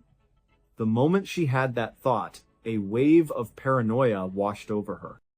Now, as she was trying to work, she was constantly looking over her shoulder at the lounge door or scanning the cabinet doors, fully expecting Denise to burst out at any second. But after several more minutes, nothing happened. The lounge door stayed closed. The cabinet doors remained shut. As far as she could see, she was completely alone down there. And yet, the longer she stayed, the stronger and more unsettling that feeling of a presence became. It got to the point where she couldn't even focus on making the food. She completely turned away from the counter and was just standing in the middle of the kitchen, slowly scanning the empty room, now desperately hoping that Denise would jump out and scare her just to have an explanation for the feeling. When that didn't happen, Jenny decided she had to know for sure. She took a deep breath and began walking slowly towards the door that led into the lounge. By the time she reached it, her heart was pounding in her chest. She reached down, turned the handle, pushed the door open, and quickly poked her head inside. The lounge was empty. There was no one there. But the instant her head was inside that room, the feeling that someone was down there with her spiked dramatically. She got goosebumps all over her body. She ran into the lounge and started looking behind all the chairs and the sofas, praying at this point that she would find Denise hiding there. But after searching every corner of the room, she found nothing. Finally, Jenny turned around, her back to the far wall of the lounge, completely overcome with fear. She was now at the very front of the lower level. There was no one in the lounge. She knew there was no one in the kitchen. But the terrifying sensation that she was not alone was stronger than ever. She knew she had to get back to the elevator, which meant crossing the entire lounge, going through the door, and crossing the kitchen. Almost instinctively, Jenny moved to the left side of the lounge, pressing her back flat against the wall so that she could be certain no one was behind her. Then she began to slowly inch her way along the wall, back towards the open door that led to the kitchen. As she shimmied along, her view of the kitchen got wider and wider. The whole time she was thinking, I'm going to see someone in there. I have to. This feeling isn't going away, but when she finally reached the doorway and stepped back into the kitchen, it was still completely empty. At that point, she made a run for the elevator. She started frantically hitting the call button, constantly looking over her shoulder, feeling that awful sensation that someone was right behind her. Finally, the elevator car arrived.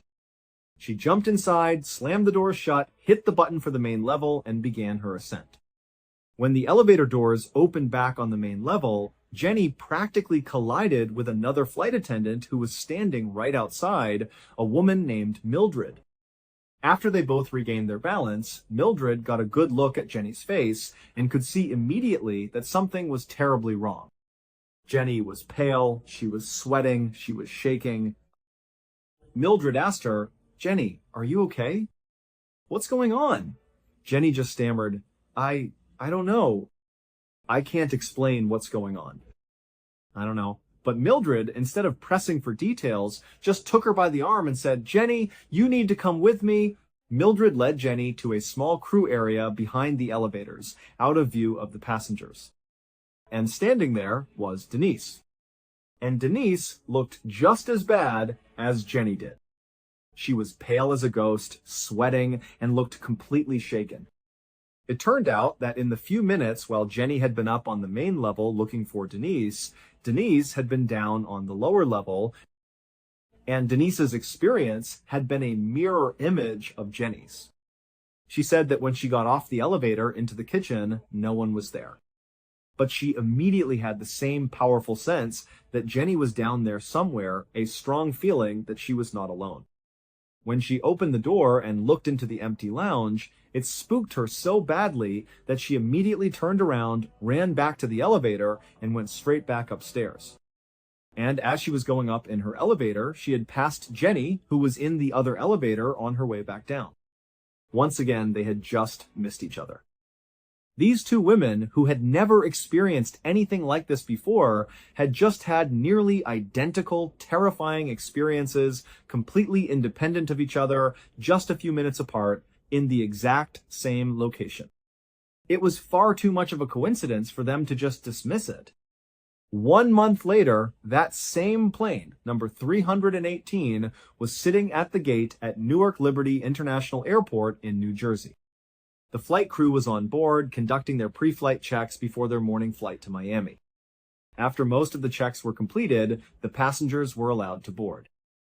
Once it seemed like everyone was on and had taken their seats, the senior flight attendant, a woman named Sis, began her final head count to make sure the number of people on the plane matched the manifest. As she walked up and down the aisles, carefully counting each passenger, she realized their count was off by 1. They had 1 person too many. So Sis started her count again, this time more slowly. She quickly found the source of the discrepancy. As she was counting the passengers in the first-class cabin, she noticed a man in an Eastern Airlines captain's uniform sitting in one of the seats. Immediately, Sis thought to herself, okay, I don't recognize him, but he must be deadheading. Deadheading is a common practice in the airline industry where an off-duty employee, like a pilot or flight attendant, will catch a ride on a company flight to get to another airport where they're scheduled to work. In the 1970s, it wasn't uncommon for these employees to just check the flight manifest, see if there was an open seat, and get on board without formally notifying the flight crew beforehand. So, Sis assumed that this was the case with this captain. He was the extra person, and she just needed to get his name to add him to the manifest. Sis walked up the aisle until she was standing right in front of the captain, who was just sitting there staring straight ahead, motionless. Sis introduced herself and politely asked him if he was deadheading. But the captain didn't respond. He didn't even turn his head or seem to acknowledge her presence in any way, even though she was standing right in front of him and speaking very clearly. Sis waited for a moment, a bit confused, and then asked again, a little louder this time, "Excuse me, sir, what's your name? I need to account for you on our flight." But again, the captain just sat there, completely still, without reacting at all.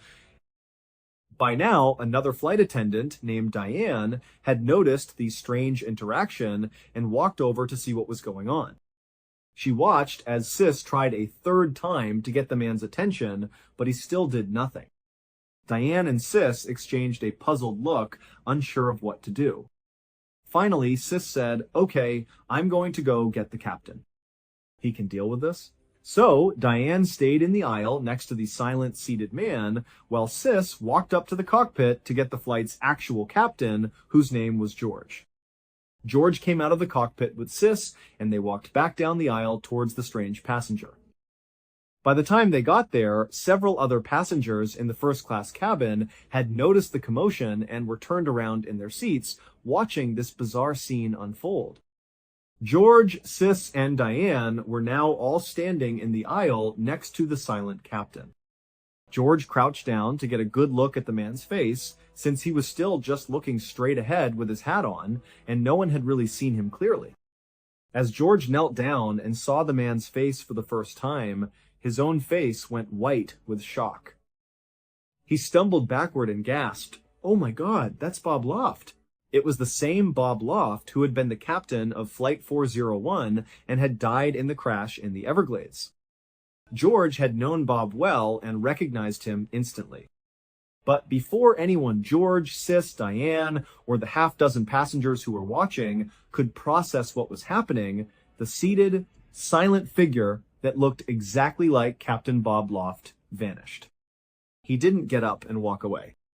He just dematerialized into thin air, right in front of their eyes. The reaction was immediate pandemonium. The 6 passengers who had witnessed it became hysterical. They were screaming and crying, unable to comprehend what they had just seen.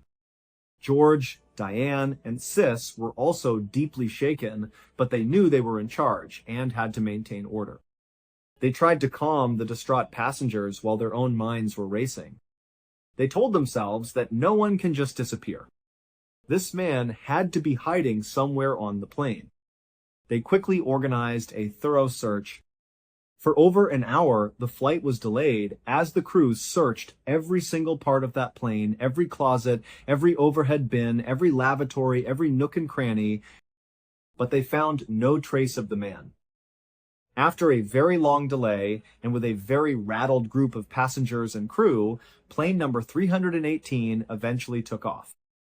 When they landed in Miami, the very first thing George, Diane, and Sis did was go to the operations office and file an official report detailing exactly what they had seen. But Eastern Airlines, it seemed, didn't want this story getting out.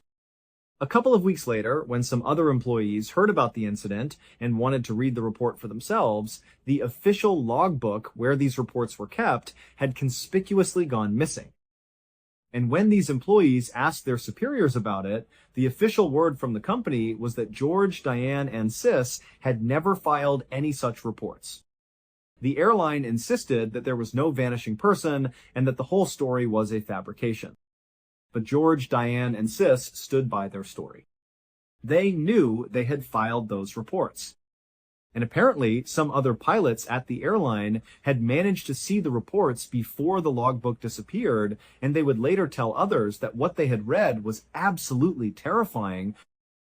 Over the next 2 years, an astounding number of other completely unexplainable events would take place on various planes within the Eastern Airlines fleet. But there was a strange pattern to these occurrences. The bizarre events only seemed to happen on the L-1011 jets that had been fitted with salvaged parts from the wreckage of Flight 401. There were more sightings of the silent, seated captain who looked just like Bob Loft. In one instance, an Eastern Airlines vice president was on a flight when he saw the apparition of the captain sitting in a first-class seat. Just like before, the figure vanished into thin air right in front of him. The executive was so freaked out that he ran off the plane and demanded that the entire aircraft be searched from top to bottom. But, just like the last time, nothing was found. On another occasion, a member of a catering company that was loading food onto the lower level of an L-1011 right into the galley kitchen spotted a man who looked exactly like Don Repo, the flight engineer from Flight 401, wandering around the lower deck. The catering worker called out to the man, and the figure turned towards him, and then, just like Bob Loft, vanished into thin air. The catering crew was so frightened by this that they refused to go back on the plane, causing a massive delay. On another flight, this one on board plane number 318, again, the pilot and co-pilot in the cockpit started hearing a strange banging sound coming from below them from the hellhole. The pilot got up, opened the trapdoor, and climbed down into the compartment with a flashlight. He looked all around, but didn't see anything. But as he started to climb back up into the cockpit, he looked up, and standing there, looking down at him, was the figure of Don Repo. The apparition stared at him for a second, and then promptly vanished. On yet another flight, a female passenger in the main cabin, who had been sitting quietly for the entire journey, suddenly began screaming hysterically. When the flight attendants rushed over to her, she was pointing frantically at the empty seat next to her. She told them that a man had suddenly appeared in that seat. He didn't walk up the aisle, he just materialized right next to her. And then, when she started screaming, he disappeared just as suddenly. The woman was so traumatized by the experience that when the plane finally landed in Phoenix, Arizona, she had to be restrained in a straitjacket as she was taken off the plane. But as terrifying as all of these events were, there was at least one instance where these apparitions seemed to be trying to help. One captain reported that he walked into the cockpit before a flight and found the figure of flight engineer Don Repo standing there. Before the captain could react, the apparition of Don calmly told him about a specific and serious malfunction in one of the plane's engines. And then he vanished. The captain was horrified by what he had just seen, but he took the warning seriously. He had the maintenance crew look at the engine, and sure enough, they found the exact malfunction that the ghostly figure of Don Repo had described, a problem that could have been catastrophic if it hadn't been caught. Then, finally, in 1974, after nearly 2 years of these strange and unsettling events, it all just came to an abrupt stop. No one knows for sure why the sightings ended. But it was in 1974 that Eastern Airlines, despite publicly denying all the reports and insisting that nothing strange was happening, quietly made a significant change. They went through their entire fleet of L-1011 jets and systematically removed every single part that had been salvaged from the wreckage of Flight 401. They replaced perfectly good, expensive, and certified parts, and they never gave an official reason for doing so. And after they did that, the hauntings, the sightings of Bob Loft and Don Repo, all of it just stopped. And if there is one thing that makes the story of Flight 401 terrifying, it is that dozens of people, many of whom had never met, described seeing the deceased crew members exactly the same on completely different flights. And after Eastern Airlines quietly removed the salvaged wreckage from their planes, the sightings abruptly stopped. Thank you all very much for watching. Sometimes we think we have a solid grip on how the world works. We wake up, we go about our normal routines, and we assume that the rules of reality will keep everything in its proper place. We trust our senses, we trust our minds, and we trust that the environments we step into will behave in predictable ways. But every now and then, the universe decides to throw those rules completely out the window. Today, we are going to look at 3 incredible stories that demonstrate just how bizarre, unpredictable, and downright terrifying life can be when the ordinary suddenly collides with the impossible. These are stories about real people who found themselves in situations that sound like they were pulled straight from a Hollywood movie. But every single one of these events actually happened, and the details will leave you questioning how much we truly know about the world around us.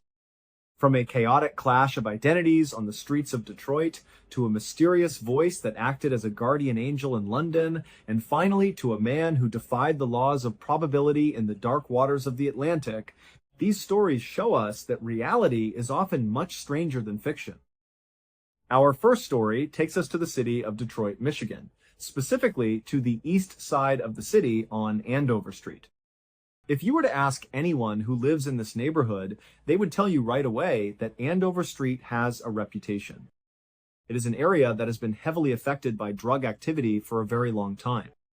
Because of this, the local police department is constantly running operations to try and clean up the streets and keep the community safe.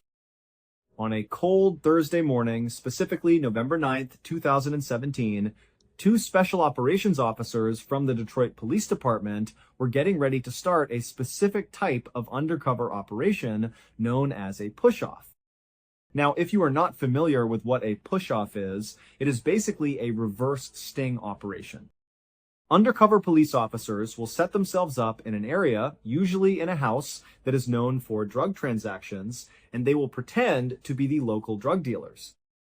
When unsuspecting customers walk up to the house trying to buy drugs, the undercover officers will invite them inside, wait for them to make a verbal request to purchase illegal substances, and then immediately arrest them and seize their vehicles.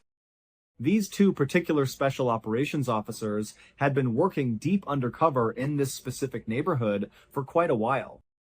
Because they had been there so long, they had a very specific local drug house that they had secured and set up for this exact operation. They arrived at the house, got themselves in character, and began to wait. Meanwhile, not too far away, another unit from a completely different police precinct was planning their own drug enforcement operation for that very same day. This second unit consisted of a group of undercover officers who were running a buy-bust operation. A buy-bust is the exact opposite of a push-off. In a buy-bust, undercover officers pretend to be drug buyers. They walk around the neighborhood, look for active drug houses, and attempt to buy illegal substances from real drug dealers. Once the transaction is initiated, they signal their backup team to swoop in and make the arrest. But the problem was that there was a massive breakdown in communication between the two different police precincts. Neither group had any idea that the other group was operating on Andover Street that morning. It was a classic bureaucratic oversight, but on the streets, it was a recipe for disaster. Around midday, two undercover officers from the 2nd Precinct were walking down Andover Street looking for active drug houses. They saw the house where the first two undercover officers were waiting. To the officers from the 2nd Precinct, this house looked exactly like a real active drug house, and to the officers inside, the two men walking up to the porch looked exactly like typical drug customers. The two undercover buyers walked up the steps and knocked on the front door. The undercover officers inside opened the door, looked them over, and in accordance with their training, invited them inside. The buyers walked in and sat down in the living room. The undercover officers, acting as dealers, asked them what they were looking for. The buyers then asked if they could purchase some drugs. As soon as those words left their mouths, the undercover officers, acting as dealers, whipped out their police badges, drew their service weapons, and ordered the two men to get on the ground. But instead of complying, the two buyers did something that absolutely shocked the dealers. They also whipped out their police badges, drew their service weapons, and yelled back that no, they were the ones who needed to get on the ground. At this point, both groups of officers were standing in a freezing, high-tension standoff. Neither side believed the other side was actually telling the truth. In the high-stakes world of undercover operations, criminals will often pose as police officers to rob rival dealers or escape arrest. So, the officers from the 1st Precinct were convinced that these two buyers were actually armed criminals using fake police badges. and the officers from the second precinct were convinced that the dealers were criminals trying to rip them off with fake badges of their own. They stood there, guns pointed at each other, in a tense standoff that looked exactly like that famous scene from The Office, where everyone is pointing a gun at everyone else, trying to figure out who the double agent is. They began periodically hurling insults and threats at each other, trying to force the other side to stand down. But nobody was backing down. The tension in the room was boiling over, and both sides were terrified that if they fired a shot, it would end in a bloodbath. But instead of pulling their triggers, when neither side stood down, they all eventually lowered their weapons. But they did not talk it out. Instead, they lunged at each other and proceeded to beat the living crap out of each other. A massive, chaotic fistfight broke out right there in the living room. Within moments, the backup officers from both precincts, who had been waiting nearby in unmarked vehicles, saw the commotion and rushed into the house. But instead of breaking up the fight, they also got confused and joined in. It turned into a massive brawl of police officers fighting other police officers, with punches flying, furniture breaking, and complete chaos taking over the house. After the dust finally settled and the haymakers had stopped, someone finally managed to get a radio transmission through, and the two groups of police suddenly realized the monumental mistake they had just made. They immediately stopped fighting and began to apologize to one another, nursing their bruises and panting for air. Luckily, none of the officers were critically injured in this bizarre mix-up. However, two officers did have to be taken to the hospital for treatment, though fortunately their injuries were very minor. One officer ended up with a massive black eye, and another had a split lip. When the news of this incident got out, Detroit's own chief of police, along with the media and the public at large, all came out and said that this entire snafu was a total embarrassment for the department. It showed a clear lack of coordination and communication. But, on the other hand, some people argued that the officers involved actually deserved a little bit of credit. After all, their job was to be undercover. And they were apparently so incredibly good at being undercover that they were able to completely fool other trained professional police officers who were looking for the exact same things. It turns out they were just too good at their jobs, but you can be the judge of that. Our next story was pulled from a 1997 article published in the prestigious British medical journal, The Show. This article was written by a psychiatrist who personally treated the patient, who will be the focal point of this story. The only reason we bring this up right at the beginning is because this story sounds so completely made up that if it were not documented in an official, peer-reviewed medical journal, it would be almost impossible to believe. One night in the cold winter of 1984, a healthy, middle-aged woman, who we will call Brenda for the sake of this story, was sitting in her quiet home in London, England. It was a completely normal, peaceful evening. Brenda was sitting on her couch, enjoying the quiet warmth of her living room and reading a book. But as she was reading, she suddenly heard a voice speak directly in her head. The voice did not sound like her own thoughts, and it did not sound like it was coming from the room around her. It was a distinct, clear, calm voice that spoke directly into her mind. The voice said, "Please do not be afraid." I know this must be shocking for you to hear me speaking to you like this, but this was the easiest way I could think of. My friend and we used to work at the Children's Hospital, and we would like to help you. Brenda sat frozen on her couch. She could not believe what was happening. She had absolutely no history of mental illness, she had never heard voices in her head before, and she was a completely rational, healthy person. The voice she was hearing was so incredibly clear, and it did not sound like any voice she had ever heard in her real life. At first, Brenda did not do anything. She just sat there on the couch holding her book, waiting and hoping that this was just some strange, fleeting trick of her mind. But the voice in her head seemed to pick up on her internal panic. The voice spoke again and said, "Brenda, this is not a hallucination. We are real, and we want to help you. Brenda did not believe the voice was real. She was absolutely convinced that she had just lost her mind and was experiencing some kind of sudden, severe mental breakdown.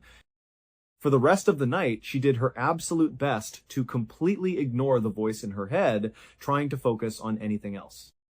First thing the next morning, Brenda went to her doctor's office, explained what was happening, and begged them for help. The doctor was very concerned and immediately referred her to a local psychiatrist. Brenda went over to the psychiatrist's office, and they performed a thorough psychological evaluation. After talking with her, the psychiatrist admitted that they did not really know why she was suddenly hearing these voices. There was absolutely no clear medical explanation or typical trigger for why a healthy, middle-aged woman with no history of mental issues would suddenly start hearing clear, distinct voices. So Brenda was ultimately diagnosed with a rare condition called functional hallucinatory psychosis. This diagnosis basically meant that Brenda was indeed hallucinating, but there was no clear physical or psychological reason why it was happening. The psychiatrist began treating Brenda with a strong antipsychotic drug, and they also set up regular supportive counseling sessions. Over the next couple of weeks, Brenda was incredibly diligent. She took her medications exactly as prescribed, and she never missed a single appointment. And slowly but surely, the voices in her mind began to fade, and eventually they stopped completely. Brenda was overjoyed. She went back into her psychiatrist's office, looked at him, and said, "Doctor, you have saved me. The voices are completely gone, and I am so happy." The psychiatrist would later write in his medical journal that Brenda was visibly relieved during this appointment. It was completely obvious to him that she was not making any of this up. She had really believed she was hearing these voices, she had been terrified by them, and now she was profoundly grateful to have her life back to normal. After leaving the office, Brenda decided that she and her family needed to celebrate. They decided to go on a vacation outside of London just to relax and enjoy the fact that she had not, in fact, lost her mind. But while they were away on holiday, enjoying the peaceful countryside, the nightmare returned. Brenda suddenly heard the voices in her head again. But this time, the tone was different. It was urgent. The voices told her that she had to get back to London as soon as possible because there was something terribly wrong with her. Along with this warning, the voices did something even more bizarre. They gave her a very specific street address in London that she was supposed to go to in order to seek immediate treatment. Brenda was absolutely horrified. She was devastated that the voices were back after she thought she was cured, but she was also incredibly scared by the specific nature of what they were saying. She began to wonder if maybe, just maybe, there was some terrifying truth to what these voices were telling her. What if there really was something horribly wrong with her body? Brenda ran to her husband crying and explained everything that had just happened. Her husband was a very loving and reassuring man. He held her and told her that she should just try to totally ignore the voices again. He pointed out that they had gone away before with medication, and there was probably nothing physically wrong with her. He urged her to just try to relax and enjoy the rest of their vacation. But Brenda could not relax. No matter what her husband said, she could not ignore the voices because they were constantly speaking to her now, repeating the same urgent message over and over again. They kept saying, "You need to leave, you need to go back, there is something wrong with you." Finally, unable to bear the constant mental pressure, Brenda convinced her family to end their vacation early, pack up their things, and head back to London. As soon as they arrived in the city, Brenda made her husband get in the car with her, and they drove straight to the exact street address the voices had given her. When they arrived and stepped out of the car, they found themselves standing right in front of the brain scan unit of a London hospital. Brenda and her husband stood on the pavement, completely shocked. They had never been to this building before, and Brenda had no prior knowledge of this specific medical facility or its address. But before they could even begin to process the sheer impossibility of what they were looking at, the voices in Brenda's head came back with absolute clarity. They told her that she needed to go inside the building immediately and request a brain scan for two very specific reasons. First, they said there was a tumor in her brain. Second, they said this tumor was causing her brain stem to swell. At first, Brenda went inside the brain scan facility and requested an immediate scan, honestly admitting to the reception staff that voices in her head had directed her to this exact address. Because she had no official doctor referral, the hospital had to turn her away, leaving Brenda in a state of absolute panic. She immediately called her psychiatrist, explaining how the voices had guided her to this real medical building. The psychiatrist was highly skeptical but agreed to order the scan anyway, solely to put her mind at ease. A month later, Brenda had the scan done, and the results completely shocked the entire medical community. The scan revealed she indeed had a brain tumor and her brain stem was swollen, despite her showing absolutely no physical symptoms. After consulting her family, Brenda chose immediate surgery. As soon as she made the decision, the voices told her she had made the right choice. The surgery was a total success. In the recovery room, the voices spoke to her one last time, saying they were pleased to have helped her and said goodbye. Brenda never heard them again. To this day, the medical community still has no explanation for who or what those voices in Brenda's head really were. Our final story is about a man named Michael Packard, who might be either the luckiest or unluckiest person alive, depending on how you look at his incredible life. In 2001, when Michael was 38 years old, he survived a horrific plane crash over the jungles of Costa Rica that tragically killed the pilot, co-pilot, and another passenger on impact. Michael and 4 other survivors were left badly injured and stranded in the extremely remote wilderness for 48 agonizing hours before search and rescue teams finally reached them. Doctors later told him he would not have survived another night in the jungle. Over the next 2 decades, Michael, a commercial diver by trade, survived 2 separate great white shark encounters off California, got lost at sea for hours in the open ocean before being miraculously rescued, and even discovered a long-time missing person's body 60 feet underwater off the coast of Massachusetts. But absolutely none of these events compare to what happened to him on the morning of June 11th, 2021, when he experienced a 1 in a trillion event that baffled scientists around the world. On that peaceful summer morning, the 57-year-old Michael climbed into his boat with his longtime diving partner Josiah, heading out off the coast of Cape Cod to do some lobster diving. Around 8 in the morning, after successfully gathering about 100 pounds of lobsters, Michael decided to go down for one final dive. Josiah watched from the boat as Michael disappeared below the surface of the calm water. Suddenly, Josiah saw a massive, violent eruption of white water where Michael had just submerged, followed by a dark shadow moving rapidly below.